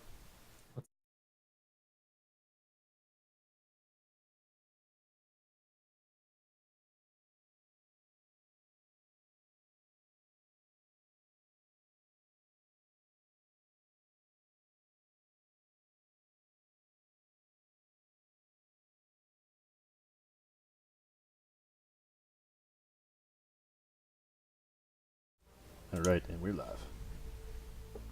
Game number 3. First, Relaxed Playa versus Faded. Faded on the play this time. Uzu Bonewalker on the play. So, Uzo on the play is going to be pretty significant with cards like Prince and Crusader. However, both of those are 3-drops. We didn't see the Silver Talon the last couple of games. Silver Talon is a really nice tempo card. It really is, yep. Especially being on the play, being able to gas back up. However, look at this Blood Hand. If he gets to see a resource, he definitely has cards to play. Oh, for sure. This hand is very good. And there is the resource. We also have, interesting, not playing the ice on one. Yes, I think that might be a misplay. Might be a misclick, yep.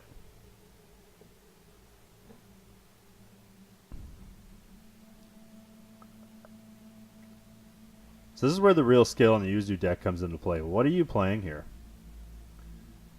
Okay, so we are going to decide to go with that, so we're not going to try and get our double blood going.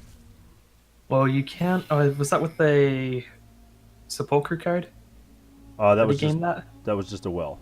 It wasn't the... no, he still has the Crypt Dust in his hand. I was staring at the opponent's hand. But there was merit to playing up the Crypt Dust and getting blood with the Crypt Dust, and then playing at the second turn, so you're on Diamond Double Blood. However, that would lock you out from Talon and Prince Zakez. Yep. This 80% of the skill behind this Uzu Bonewalker deck is definitely in playing your shards, sequencing your shards correctly. So who are we inquisitioning out of hand here? Whew. It's tough to say. If this Crusader is the +2 defense Crusader, I could definitely see the Crusader going. Which I believe it is. Yeah, it's tough to say. Yep, so it is going to be Seder.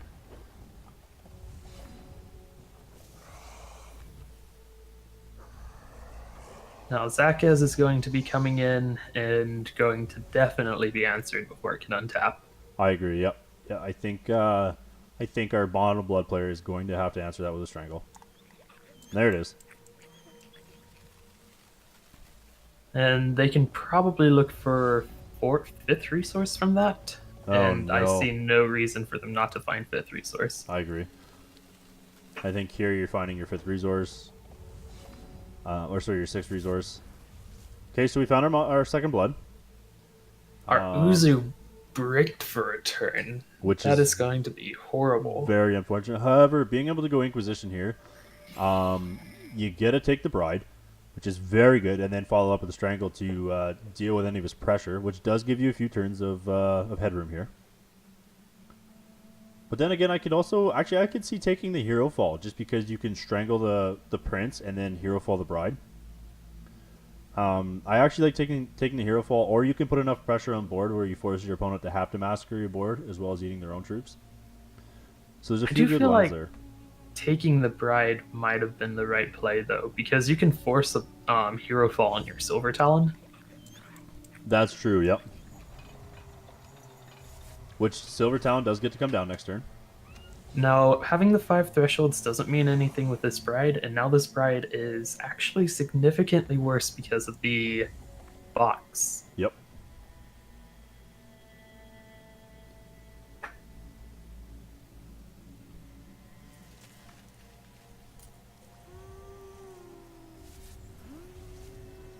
We get to draw 2 turns and most likely hit the resource to be able to kill this Talon next turn.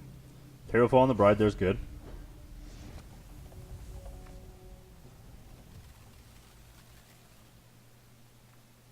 So we are going to draw. Cycle the coin. And we are going to see the Massacre come down. Now this is going to be a very feels bad game for our Uzu player, it's looking like. Yep. Not seeing that double diamond is not going well for him right now. Our blood player doesn't play a very large amount of troops to beat down with. Getting rid of the brides kind of gets rid of a little bit of the pressure. We do have Strangle to answer. Uzu just really doesn't deal well with the 1-for-1 trading with these removal cards. For sure. Now, what's this ire on? This ire took the coffins. So if our opponent wanted the coffins back, our mono blood player wanted the coffins back, they can void that now. It's very possible we'll see this Seeker come down in the future and get rid of both of these binding ires. For sure, especially since we now get to go Seeker. Okay. Even though we drew a Strangle, I expected to go Seeker on 1. Get back your coffins, strangle the Ifatrix. Interesting. I feel like this is a fine play. Although Hero Fall on Infinitrix is a big deal.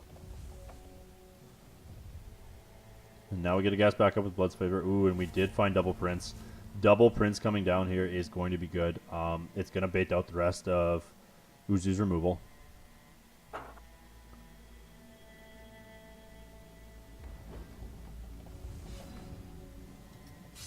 Ooh, Underworld Crusader's good here, though.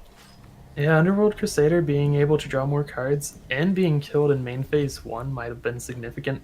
Yep, that was definitely a little loose on the Mono Blood player's hand, or Mono Blood player's side. Ooh, however, we do get to take a piece of removal here and go double Prince. And I think you to get rid of the ire or the other card. I think you take the Strangle. I 100% agree with that. Hitting double shard off of that Crusader is not good. It really isn't, but we did find a Forgotten Monarch. Unfortunately, that Forgotten Monarch can't get through these princes. It cannot. Nope. I kind of kind of feel like that was well, we are. It is going to meet removal anyways. But I was going to say I kind of feel like that was something you hold, and yep, there it is. I feel like it might have been the play to hold it and try and get back a Crusader or get back a Paladin. Oh no, we're gonna get the classic. Prince is gonna control your draws for the rest of the game, and you're just gonna draw shards. That's unfortunate.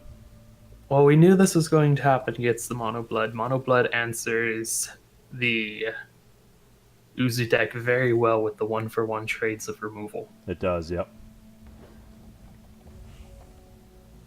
Uzu's able to develop a lot of threats that must be killed, but Uzu doesn't seem to generate a lot of card advantage. Oh, okay. So we are holding up removal. This Hero Fall isn't gonna take down. Interesting. Okay. I expected Hero Fall to take down the Midnight Paladin. I think he just wants to develop a lethal here. Okay, that's fair. And it's definitely going to be lethal seeing that second shard. I think this is going to be the end for the Uzu player. Very unfortunate.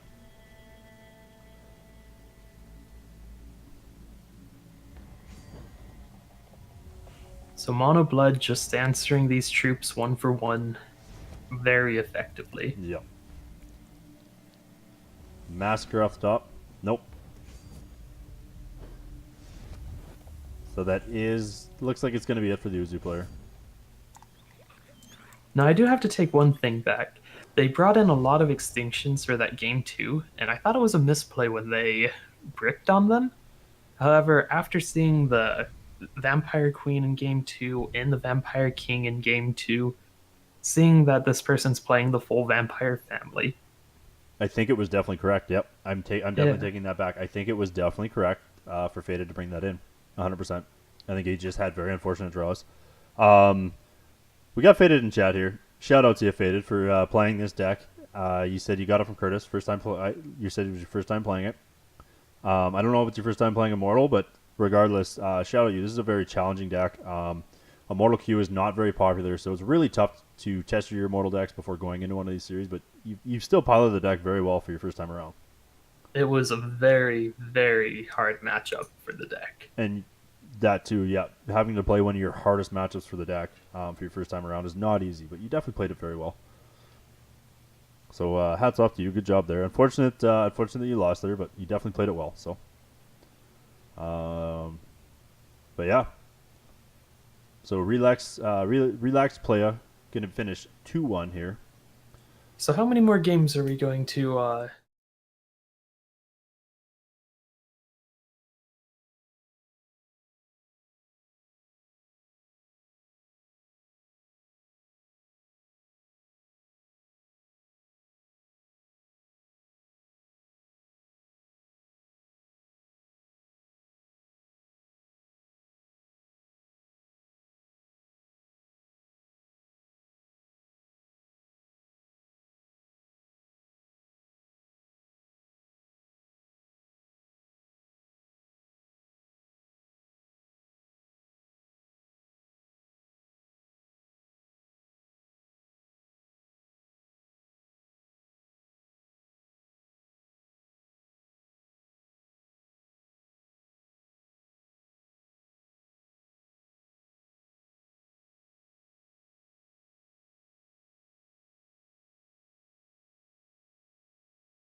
All right, guys.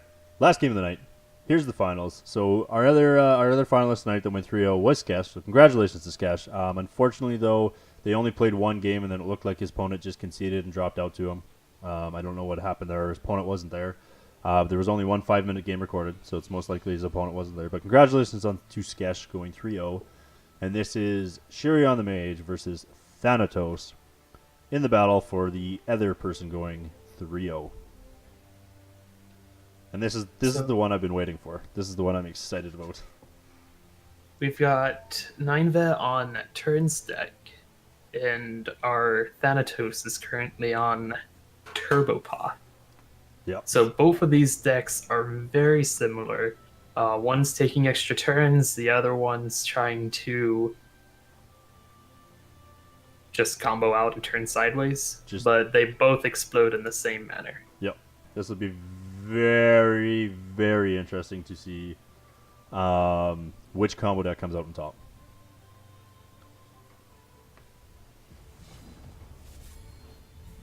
The one thing I have noticed, though, about the taking turns deck is they're a lot less interactive than the Turbo PA deck.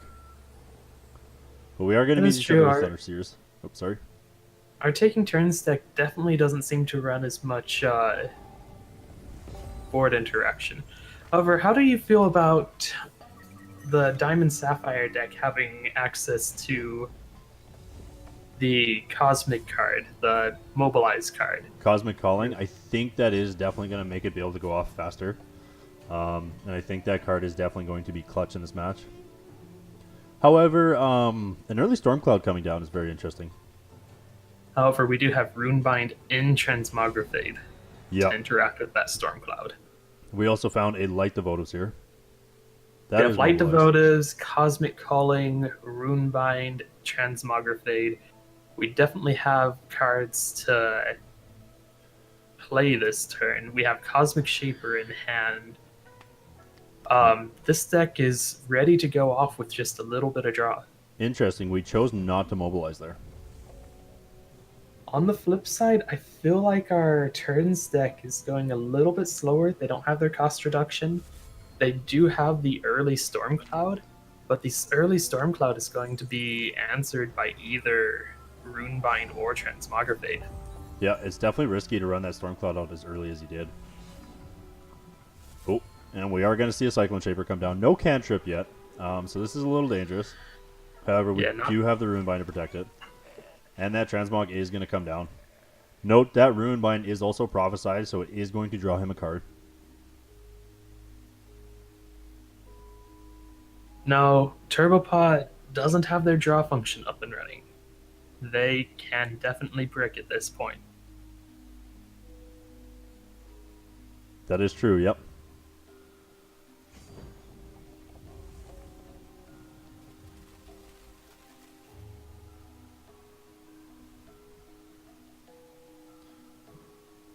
So Mono Sapphire turns deck has double Runebind and Peak in hand. Oop, they have their...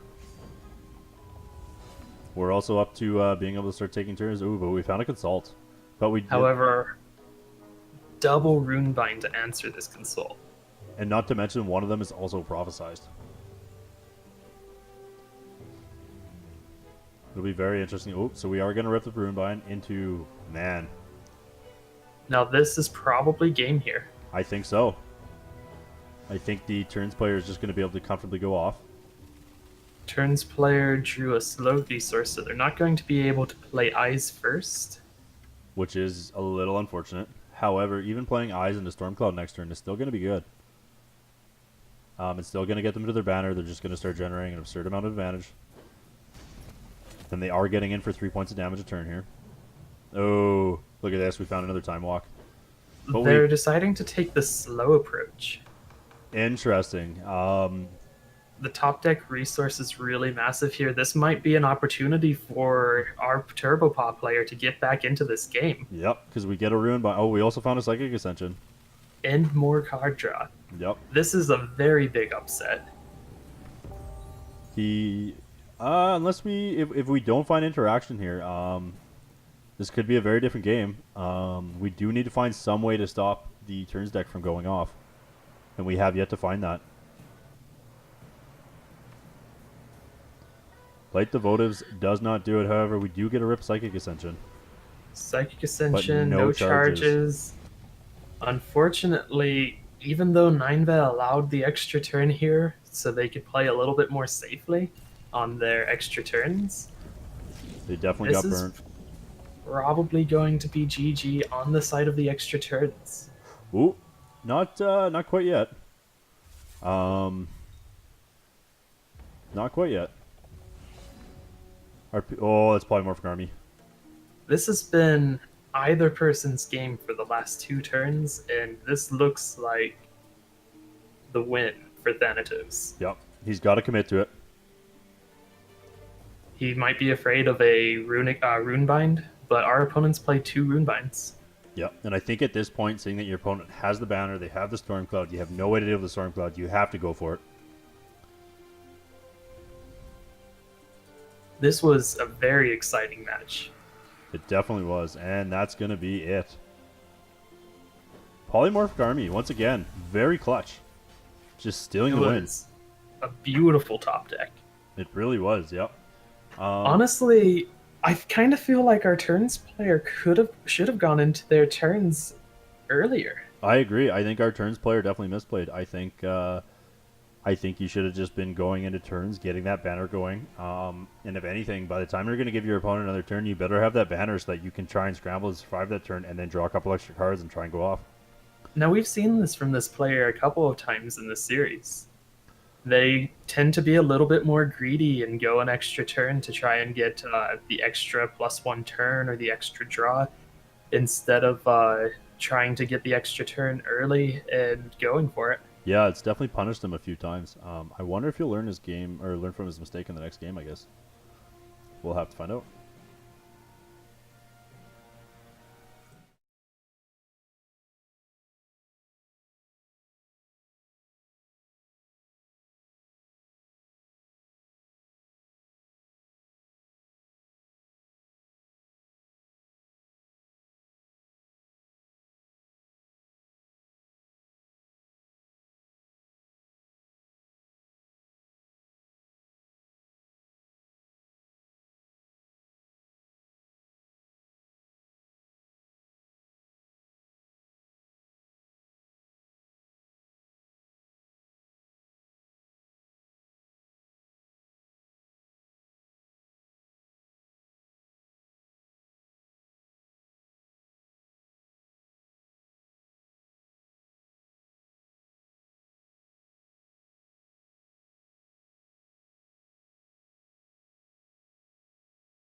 So that last game was super exciting.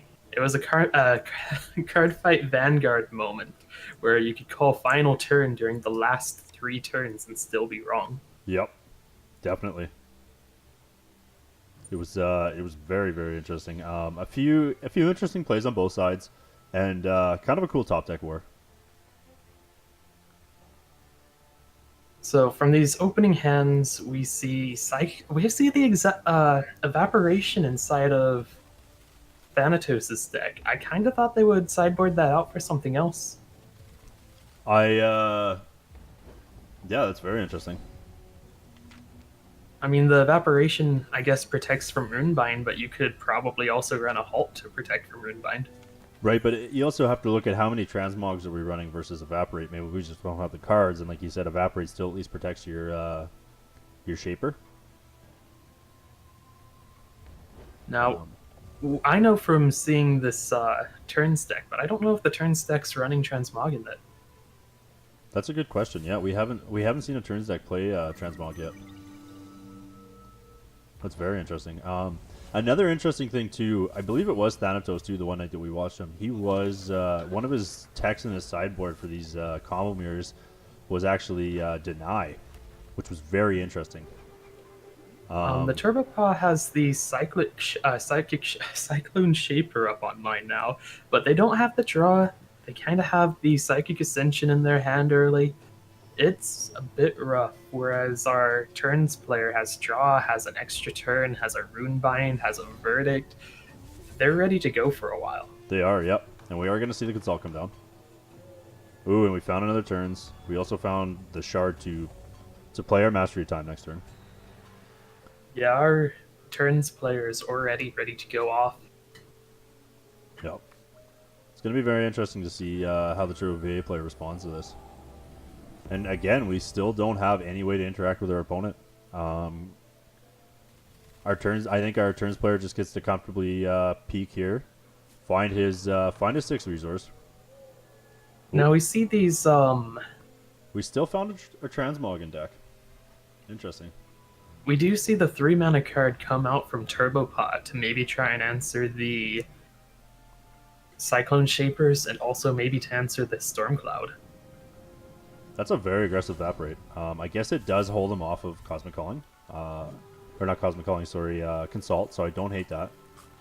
But he doesn't get to play his Transmog. That's very... No. Oh, that's very true, yep. And that is a Prophesized Transmog. This is our Turbo... Oh, it's a free Transmog. I forgot about the Cyclone Shaper. We do have Shaper, that's right. So that is going to be met with a verdict. Are we going to see the Evaporate come down? It might have been correct, from our point of view, for him to use the Evaporate to try and force the counter magic before using the Transmog. Yep. I agree. Ooh, so we didn't find a shard. However, we do get to find it with Peak next turn, but... Our turns player has 4 extra turns in hand. Yep. I think our turns player has to prioritize finding that shard with Peak and just jamming his turns and hope it gets through. He can play the Mastery of Times on 5. Ooh, we do have the Into the Unknown coming down. Right, but at this point in time, you don't have the resources to play your Mastery of Time, plus hold up some way to stop your opponent, right, from countering it. But every Mastery of Time that gets answered is a answer less they have for the next one, right? That's very true. I guess they yep. can peek. Interesting. The Consult was very good to find there. Interesting choice on the Thunderfields here over the Arcane Focus, trying to find that that 6th resource so you could try and go off next turn. What's this Psychic Ascension on too? It's got to be getting down. Psychic Ascension is on 6. So if we see any combination of draw cards here from the Turbo PA player this turn, which we... And Psychic Ascension is active. Oh, we actually have Psychic Ascension active, yep. Yeah, the turns player has to go off here. Oh man, look at this board. The turns player has to go off. The Turbopop player didn't find a Runebind. Didn't. This is big. Ooh, what's the choice here is the question. I mean, you have to go for the extra turns, right? You don't have an option. I don't oh, we did find the shard though, so we're alright. But yeah, you gotta go. You just gotta take turn after turn after turn here. I don't know if it's gonna be good enough though. Look at this board that he's facing down. It's the only option. Yep. Oh man. One less troop for damage and possibly draw power. I don't like discarding the shard there. I also interesting. Okay. No, actually, this is fine. You are drawing extra cards. Next turn, you get to go Cycle Shaper plus Mastery of Time. Yep. Ooh. That's a very aggressive Runebind. Okay. Our turns player must have this. They're going to be drawing 2 extra cards this turn, and the turn after that, they're going to be drawing 3 extra cards. Yep. It'll be interesting to see. They've got their cost reduction. However, they've gone through, I think, 4 Mastery of Times and 1 Eyes so far. Yep, and we still haven't found a Stormcloud. Interesting. Another aggressive room and another aggressive Runebind. I mean, I guess you just have to try and fight through at this point, but I don't know if he's going to be able to.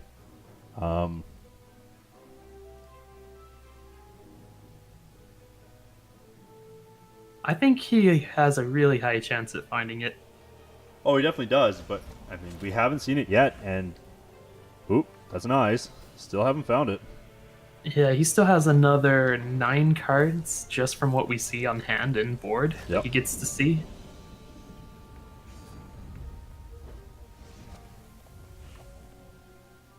Another eyes. Still no Stormcloud. Very That other interesting. eyes represents another 5 cards he gets to see. Yep.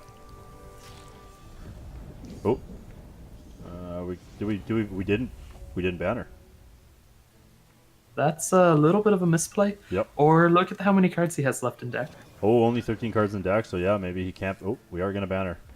He probably paused to think of how many cards he has left in deck to play these extra turns Yep. and to draw with banners. We didn't play a turns card that turn. Yes, this is a little bit suspicious. He just conceded. Oh no! What happened there? I don't know. Was that maybe a misclick? That Maybe might he have been. forgot to play the extra turn. I'm confused very much. He might have. I wonder if that was maybe a misclick. That's unfortunate. Well, I guess the mystery goes still goes unsolved on whether or not what combo deck has the ability. Because I'm comfortable in saying that was most likely the turns deck. I'm pretty sure the turns deck had that one, unless they were out of cards in their deck to be able to help them push through this board. Now, they were at, I believe, 13 cards, drawing 5 next turn. So they were at 2 more turns at least. Yeah. Or they were at 2 more turns at most to win. But that still might have been enough to get through. Very interesting. Very very unfortunate ending of the finals. Extremely unfortunate. But congratulations to Thanatos on 3-0ing tonight, as well as Exeth, I think his name was. Let's just head back to the standings here. Okay, I'd like to take one moment to talk about that last game and how that Skesh. turned out. Okay, so congratulations to Thanatos and Skesh. And then It was unfortunate how that last game ended. It looks like it either ended in a misclick or ended in the extra turns player realizing how many turns they had left in their deck and what cards they had left in their deck, but more than likely it was a misclick. I agree. Yeah. I feel like the turns deck maybe could have put an alternate win con into their reserves for that game. As far as the matchup goes, I kind of feel like Turbo Paw has it right now, and that's only because the turns deck doesn't really seem to be optimized to interact with the other deck as much. Right. The turns deck was also born in a format with Lasgar's Vengeance. And so basically the turns deck, it seemed like, was just trying to ignore what its opponent was doing for the most part, and just try and turbo into making enough storm clouds that it could just block until it eventually killed its opponent. So I wonder if maybe they're just stuck on that old build and they haven't thought about all the mid-range decks that have now entered the format and actually playing cards in your sideboard to be able to fight those decks. I'm curious to see how that deck will evolve. I'm very interested in doing another Immortal format in the future and seeing what comes up and how those two decks continue to exist or die in the current meta. Yeah. Yeah, it'll be very interesting to see. Yeah. But once again, congratulations to Thanatos and Skesh. Here are your guys' standings. We had 16 players tonight. So, congratulations to Thanatos and Skesh, and good job to everybody else that played in the tournament. Good showing. 16 players tonight. That's definitely a little more. Usually Immortal is only sitting around 10 or 12. So I'm happy to see a few more players coming out. Definitely a tough format though, like was said in the chat earlier. Not being able to have a consistent way, not having a consistent way to. Sorry, I lost my train of thought. Having a consistent way to actually test the format or play the format because ladder is just so hit and miss. So very good, very awesome for the players that showed up to try and test their skills in the format. So. For anybody who does play an Immortal, we do offer a testing grounds inside of the guild. where you can test against other people playing in the Immortal format or other people who are just in the guild to help you prepare for your different matchups. And we have a lot of players with access to cards from the Immortal set to practice against, and a lot of players that have a very high skill base. Yeah, so we are, I believe we are accepting applications right now, correct? Yes. So yeah, Prismatic is accepting applications. We also have the guest feature too. You can guest in the guild, so you can still get access to the general chat to interact with the guild members while not being directly tied to the guild, and that does give you the ability. Obviously, you don't get some of the perks of the guild, but it does give you the ability to be able to get in personal contact with certain players if you would like to test.